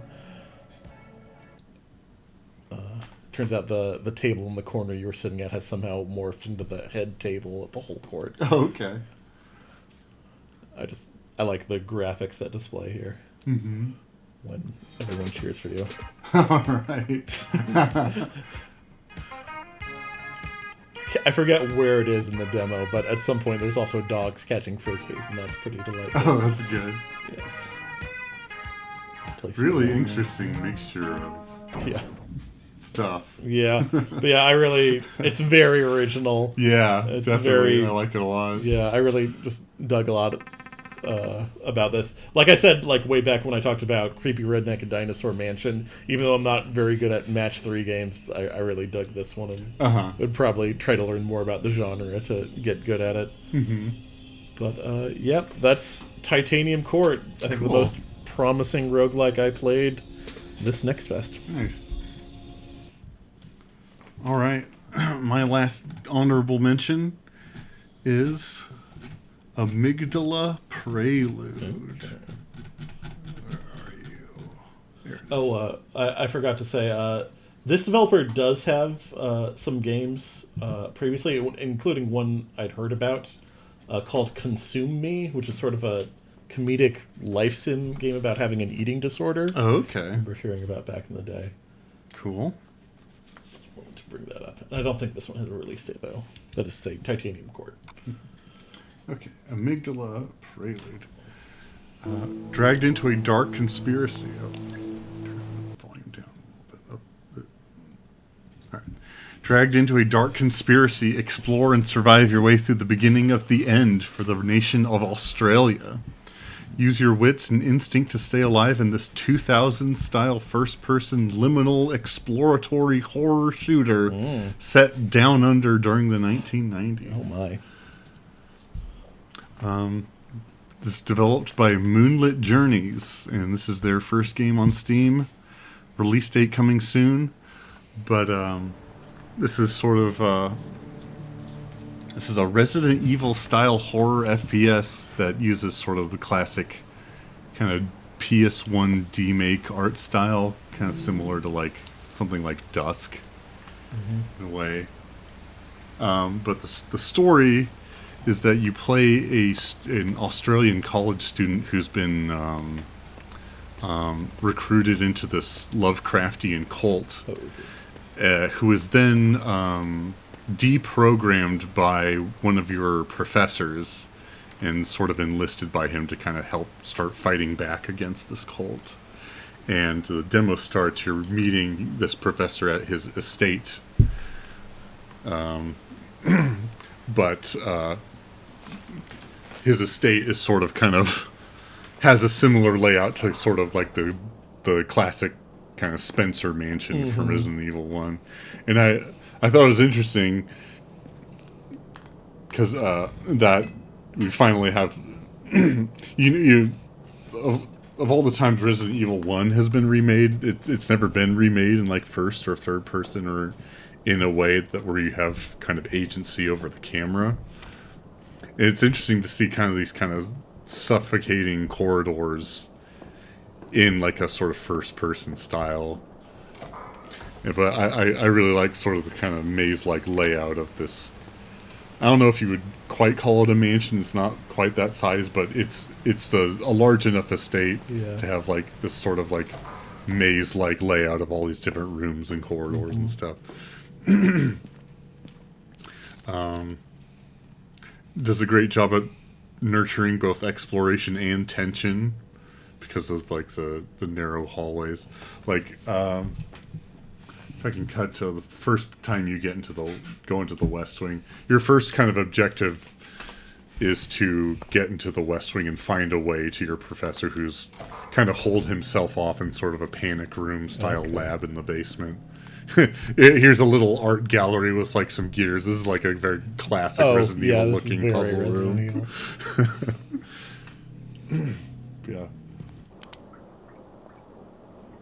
This is me finding a wrench.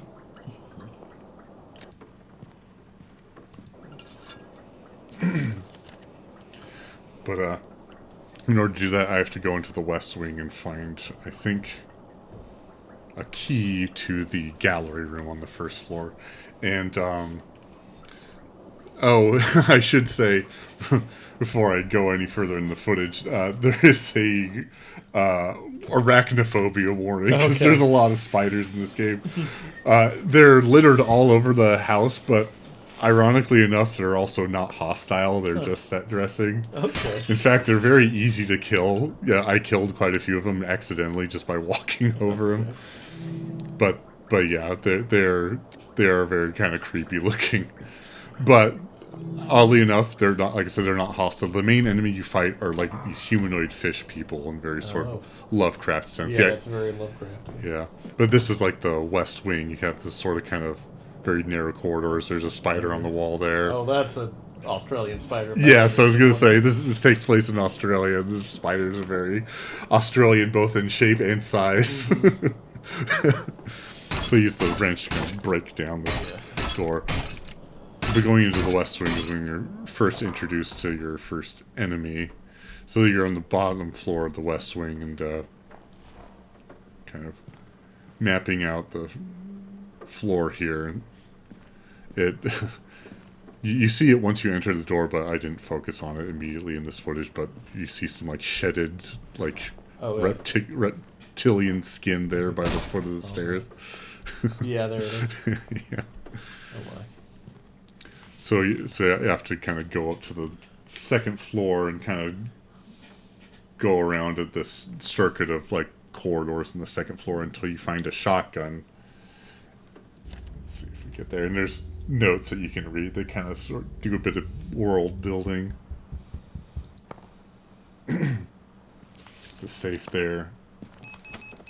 You get the combination for it. There's a key to the guest room, and that's sort of like your safe zone where you can save your game. It even plays some like pleasant music like it does in Resident Evil. Oh yeah, I guess you can also just save whenever. I thought it was interesting, kind of. Lights going out. Yeah. But I really liked the first-person perspective combined with these just very sort of narrow hallways and Yeah. small rooms. Very claustrophobic. Oh, Yeah, very claustrophobic. Yeah, you can hear like some banging. Alright, I unlocked the safe room, and this is where I pick up the shotgun. This is my first sort of gun that I get. And in the demo you get a shotgun and a revolver later on. And there's ammo for both of them littered excuse me, throughout the house. But oddly enough, well, you can carry ammo, you actually can't carry health kits with you. You just have to use those like right away in the room that they're in. I'm sure there was some kind of design reason behind that, but I don't know if there was enough in this demo to really kind of flesh that concept out. Yeah, Lovecraft instead of zombies. Members are transformed into humanoid fish people. Okay. There's, yeah. Yep. Oh my. Yeah. Jumped out at you. Yeah. But there goes his entire chest. It's interesting. Somewhere on the store page it talked about like the kind of horror it was going for didn't want to go for like cheap like jump scares and stuff like that. But ironically, whenever you enter a house, you enter a room with an enemy, they attack you. It's still pretty startling, even though it's not technically a jump scare. But yeah, he broke out of this bathroom, so it kind of opens up. Yeah. There, here's me trying to pick up the health kit. But I look up and there's an opening in the ceiling, and I need to get a ladder to get into that. So I get what I need from the west wing. Let's see if I can get to where oh, there's another spider. Yeah. So at some point I go to the gallery down back in the main hall, and I do a puzzle there to open up a passageway. Spiders. Yeah. They get pretty I feel like they're big. getting bigger, yeah. Yeah. Here we go. Well, yeah, also there's a note that you can read that says cult members hid ammunition in vases and crates. So if you're low on ammo, just smash some stuff. So here's a little gallery puzzle. I actually don't know how I solved it. The clue, it only... Yeah, it was just on there for a second. I Yeah. figured it, though.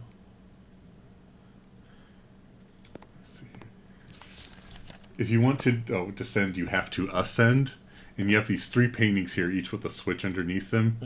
I don't know what I was supposed to do. I just ended up doing it, hitting the switches in a sequence that ended up working. Okay. So,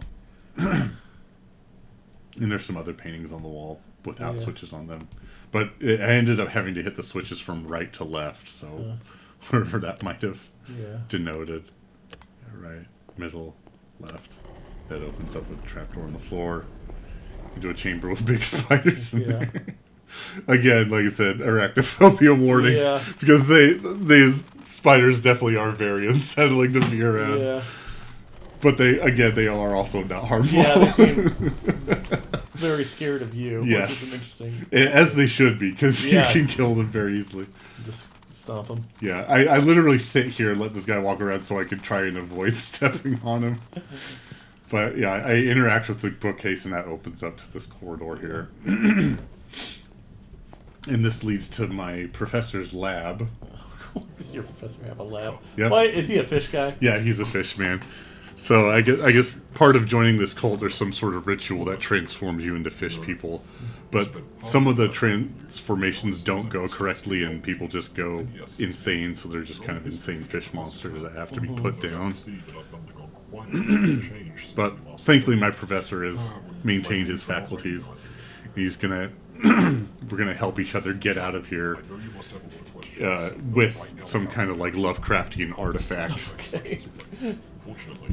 But it's some kind of disc that he's hidden in the attic, so I have to go into the garage to get a ladder to then get into the attic to get that artifact. And it's some kind of artifact that can store, as he explains it, like eons of energy. He measures it in like time for some reason. But it's fine. I'll cut to when I get to the attic. I'll unlock the plant room door for you at the end of the basement. But friendly, gentle Australian voice talking. Yeah.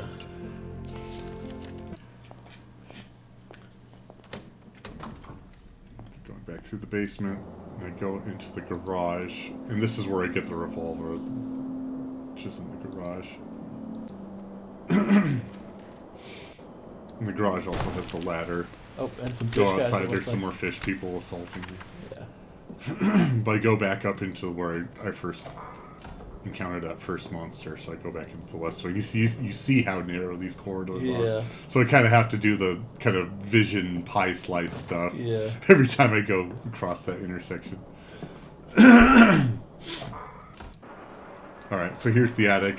As you'd expect, the attic just littered, just lousy Yeah. with spiders. And then I have to...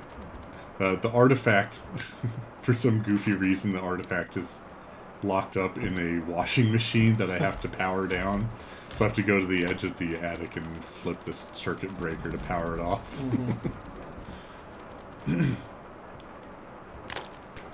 Oh dear. And now it's dark. Yes. Dark and full of spiders. Yeah. Some of these spiders I just end up walking over because Yeah. there's just no choice. There's not a lot you can do. But they just like comically break apart into pieces when you do. Let's see, there's the washing machine. I opened it up. And there's sort of kind of this like stained glass disc. Yeah. So then I bring this back to the professor. Exceptionally strong. Okay. You found it. And then I give the artifact to him, and Come then over here and pop he it. charges it up. And he does that by throwing it in the microwave. Which is just amusing. Yeah. This artifact is a water-based battery. During my time But then, getting close to the end of the demo, I take the artifact with me, and then I have to escape the estate, because it's starting to get assaulted by cultists. And so I have to escape through a frame is exceptionally strong. sort of secret passageway in the swimming pool. So I have to get back up to the mansion proper, fight through some enemies.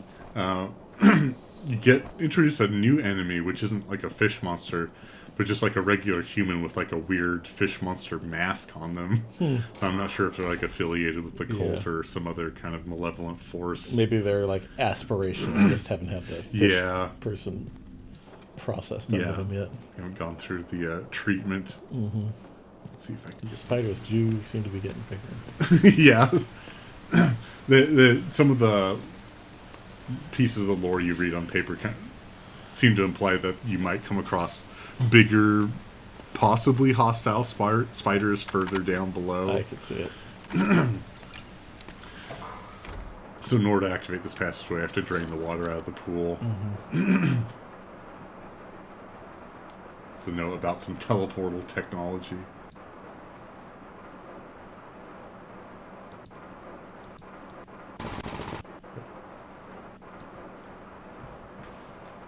Finish reading this. There we go. Open this panel, flip another breaker. And I get my last sort of wave of enemies I have to fight off.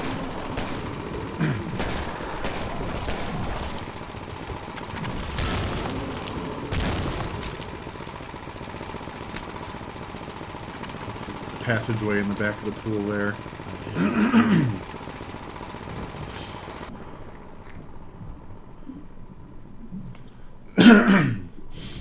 Hold your breath. Yep. And that's the end of the demo. Cool. But I liked it a lot. Yeah, it seems like a really neat take on that sort of game. Yes. I like the sort of kind of... I mostly liked the taking the sort of claustrophobic style of Resident Evil 1, but actually seeing that through a first-person perspective. Yeah, that was a great design twist. But that's Amygdala Prelude. Okay. All right. My last game, I'm giving my Don't Judge a Book by Its Cover award. Okay. This is Isophoria. So I downloaded the Isophoria demo pretty early in Next Fest, but didn't get around to it right away. And I think by that time I'd played a lot of like really janky stuff that didn't work right. Uh-huh. So when I looked at some of the screenshots of the 3D models and the UI in this, I was worried that this would also be like kind of a janky mess. But no, this thing has the juice. Okay, good. This is another sort of narrative RPG style game a la Disco Elysium. Okay. You can kind of see I'm sort of picking a background here. Yeah. There's a few preset options. I think I just picked one I hadn't tried before. But also, like, I don't know if it's influenced by these, but it feels like it reminds me a lot of Norco and Okay. Valhalla. It's sort of just like a cyberpunk setting, just like a hint of the way into the future. Like, Yeah. there's some future stuff, but it's more focused on just like actually living in that world as someone Yeah. very low on the economic ladder. Yeah. So here you play as a young woman named Cosette. Your mother has passed away recently, and you're living in her apartment, but you're unemployed and you can't afford rent. And then one day, your scummy ex-boyfriend shows up with some stolen goods, and he wants to stash them here. And in return, he says you can use it to make some money. And it's a sort of like neural headset sort of thing that you can use to kind of rewire your brain a bit, which is like how this game justifies like stat increases and like respecking. And you can also use it to pick up like odd jobs and like gig economy stuff to make some money to hopefully get rent. Like here's Eddie, who's your shitty ex-boyfriend. Oh, okay. He's got a mustache. Yeah, I think like the 3D models are a little, maybe a little weak, but I think the character portraits are a bit more fun. But yeah, he gives you your little headset device. If you want to skip ahead to, I think like around 5:30 maybe, you see one of the other wrinkles this game brings to it. In addition to like rolling for checks, you also have like these little like mini games, which are kind of styled on like old Atari or arcade games. Oh, okay. Like this one here, you're just assembling your neuroscope. That's what it's called. Oh, okay. So not a lot to do here, but okay. I do want to show it off because it flashes a great job screen at you, and it feels very like 80s video gamey. Okay. You can kind of see like the vibe it's going for. Just gotta put this last piece in the right spot. Forget where it is. Great job. Oh my goodness. Yes. Yeah. But then I pick up my first job, and it's to help a guy watch his bike while he's doing something that's probably not criminal in nature. If you want to go ahead to around like 12 minutes, 50 seconds. One other interesting thing I think in this game is you have to travel between different worlds, and you can either walk there, which takes up time, or you can ride like a bus or some sort of public transportation, but that takes money, and I need that money to pay my rent. Yeah. Here I go. Rat roundup. There's a rat. Yep. This is the guy I'm doing a job for. Okay. He's going to deliver something somewhere.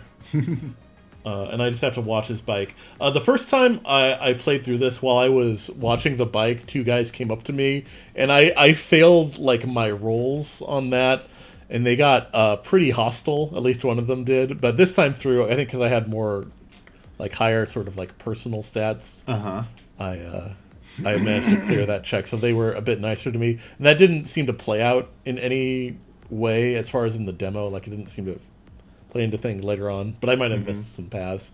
But also, I imagine it could like I might be returning to this area later, and maybe like I'll bump into those guys again, and something could happen. But anyway, if you want to go ahead to see like 1830, you'll see me watching a bike. Oh, I see. He made me wear the helmet, and that's the guy I'm doing the job for, and he's been stabbed. Oh no! Oops. See, I like it. There's a roll down there that you can attempt to try to just bail on the situation immediately. And I assume if you pass that, it works out. But I didn't bail because I'm a good person, Yes. and also if this guy dies, he's not paying me. That's true. Yeah. So here's this. So I have to like get him to the hospital. He can't ride a bike, so we're going into another like little mini game section. This one really annoyed me the first time I played through. I think the hitboxes on the bikes are kind of weird. Hitboxes, you say? Hitboxes. You'll see what I'm talking about here in a second. Metro Biker. Metro Biker. Okay. Yep, see here. But yeah, this was the only part I got kind of frustrated with the game, and it really like there's only this one move you have to do repeatedly, so Yeah. it gets a little old. See, there's a collision. Yeah. I see. Yeah. Yeah, you just kind of have to like zip in between two other bikes there. Mm-hmm. Got my Yeah, as the lines up timer here. counts down. Yeah, and then once the timer's done, you're at the hospital. So you want to skip ahead to around, just around 2020 maybe. But yeah, I think this one's maybe a little longer than it needs to be. That's fine. 'Cause, like, I mean that mini game. I think. Oh, like, okay. Once I figured out that move, there wasn't much left to show it. But now we're in the hospital. The waiting room is very busy. Felix, this guy here, is bleeding out. So my first run through and this run through that I recorded, I ended up solving different ways. Uh-huh. The first time I did it, I either failed my attempt to schmooze the receptionist here, or I just didn't attempt it because I had low odds. So what I did was I noticed like they're like understaffed and they need someone to help out. So I managed to convince the lady behind the desk to let me like help out with like just like chores or like basic like non-doctor stuff. Mm-hmm. And that led me into a mini game where like doctors or nurses show up and request an item, and I have to like get the item from a closet and deliver it to them. It reminds me of some old arcade game, but I can't remember which one it is. Okay. But it's definitely like evoking something. Yeah. But instead, this time I do manage to pass my like schmoozing checks, and instead I go into like a sort of like pseudo fighting game almost. Okay. That'll show up at 2220. Yeah, here we are. Okay. Who's that on the left Receptionist. there? It's the receptionist. But yeah, it's turn-based though. It's not a real fighting Oh, game. okay. So like we're chatting at each other and we get fatigued. I do have a thing to heal myself though. So eventually I managed to grind down the receptionist, and she helps out Felix. After that you can talk with him a bit, and he mentions like his sister and that he dropped the thing he was supposed to deliver. So I was wondering if maybe I could go back and pick it up and maybe like do the delivery myself, but I couldn't find a way to do that in a demo. So I wonder if that's just like either I missed it, maybe it's not included later, maybe it's not something you can do, or maybe like there's a further job down the way if you do this that plays off your ability to save Felix here. Yeah. But yes, this is your first job. The second one's a bit simpler. You have to. There's a writer who wants to find out about like the shady, possibly supernatural stuff that's going on, like in this one section of town. You can go to there around 27 minutes. Okay. There's one like point of criticism I'd say maybe like make it so the mini games don't take as long as they do. Uh-huh. Could probably be a little punchier. But yeah, this is this journalist who like wants to investigate like rumors of like strange creatures, like underground chuds being spotted in the Okay. sewers. So you have to sneak him in there through like a restaurant on a boat. It's fun, and then you get a little maze game around 30 minutes. Okay. Or like 30, 20 or so, sometime in there. You'll see like it looks like a maze if you scroll. Yeah, here's the restaurant. Tunnel Tunnel maze. maze. Okay. Yeah. Just have to make my way through and not fall in sewer water. I think I do like once here. But I think the solution to the maze is the same as the first time I played it. But yeah, and then you get out of the maze. I'll just let this play out. It doesn't take very long.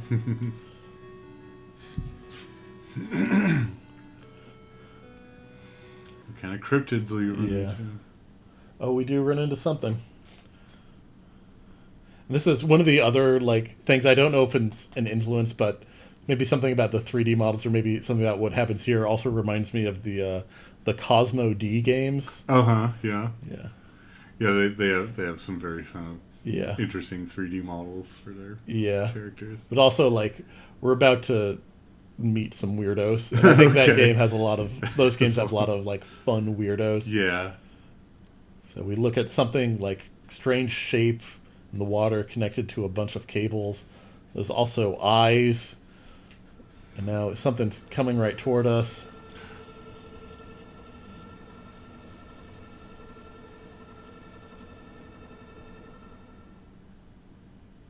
Oh no. God of the Underground, spare me. I have brought you a virgin sacrifice. And of course I have to say, virgin? Yeah. She makes some jokes about her poor history with men throughout this. I really appreciate it. There's this scene where you're riding on the side of the back of the motorcycle, and she's like, "Gee, it feels weird to straddle like a dude I'm not riding," under her breath, and like the guy she's riding with says, "What did you say?" And you have the option to just say it louder, Yeah. or just say nothing. But yeah, it turns out this is just an art installation made by this weird like underground sculptor lady. Oh, okay. And that's the big like Cosmo D thing. You seem to interact with a lot of like weird like artists and musicians yeah, and stuff. definitely. But yeah. Eventually you convince him to just write about this strange artist doing weird stuff in the underground, and he accepts that and then Cool. agrees to pay you. Nice. Which is really what we're here for. Yes. But that's just about the end of the demo. There's one last thing where you're headed back to your home. If you want to skip to about 34, 35. You get lost on the way home, and you Hooded run into figure. a strange hooded figure who seems to know you somehow, and offers strange implications about where the story may be going. And then the cloak just disappears, or just falls to the ground with no one inside it. So strange stuff is happening. But yep, that's Isophoria. I'm really glad I gave this one a chance, because Yeah. I dug a lot of what it's doing, even if it's not the prettiest thing. Although I do think a lot of like the set dressing, like the backgrounds are very nicely done. They're not Yeah. always very pretty, but I think they're very good at just like building the setting and the Yeah. world. A lot of character. Yeah, which is I think what's really important Yeah. here. But yeah, I'm really glad I gave this one a shot. I think it's got a lot of promise. Cool. But yeah, that'll be my last honorable mention. What's this? Isophoria. Isophoria. All right. New developer. I want to say it was like Bearcat Studios, I think is what they call themselves. But I think it's also like a one developer team. Yeah, Bearcat Interactive. I found the developer on Blue Sky. I said, "Hey, I liked your demo," and they said, "Thank you." Oh, cool. But yeah, that'll do it, I think, for honorable mentions. Yeah, well, that'll be it for tonight, and we'll get back tomorrow with our top 5. Yes, there's going to be some real good stuff tomorrow. Very excited to talk about that. Mm-hmm. All right, we'll be back around the same time tomorrow, 8 o'clock. Yep. But these are our honorable mentions. We can go over them again one more time. Oh, sure. Bold Bogey, Roland Rascal, Dino Blade, Luna Abyss, and Amygdala Prelude for me. And mine are Funeral for the Sun, Croak, Dench Attack, Titanium Court, and Isophoria. All right, yeah, check those out. All right, and we'll be back tomorrow.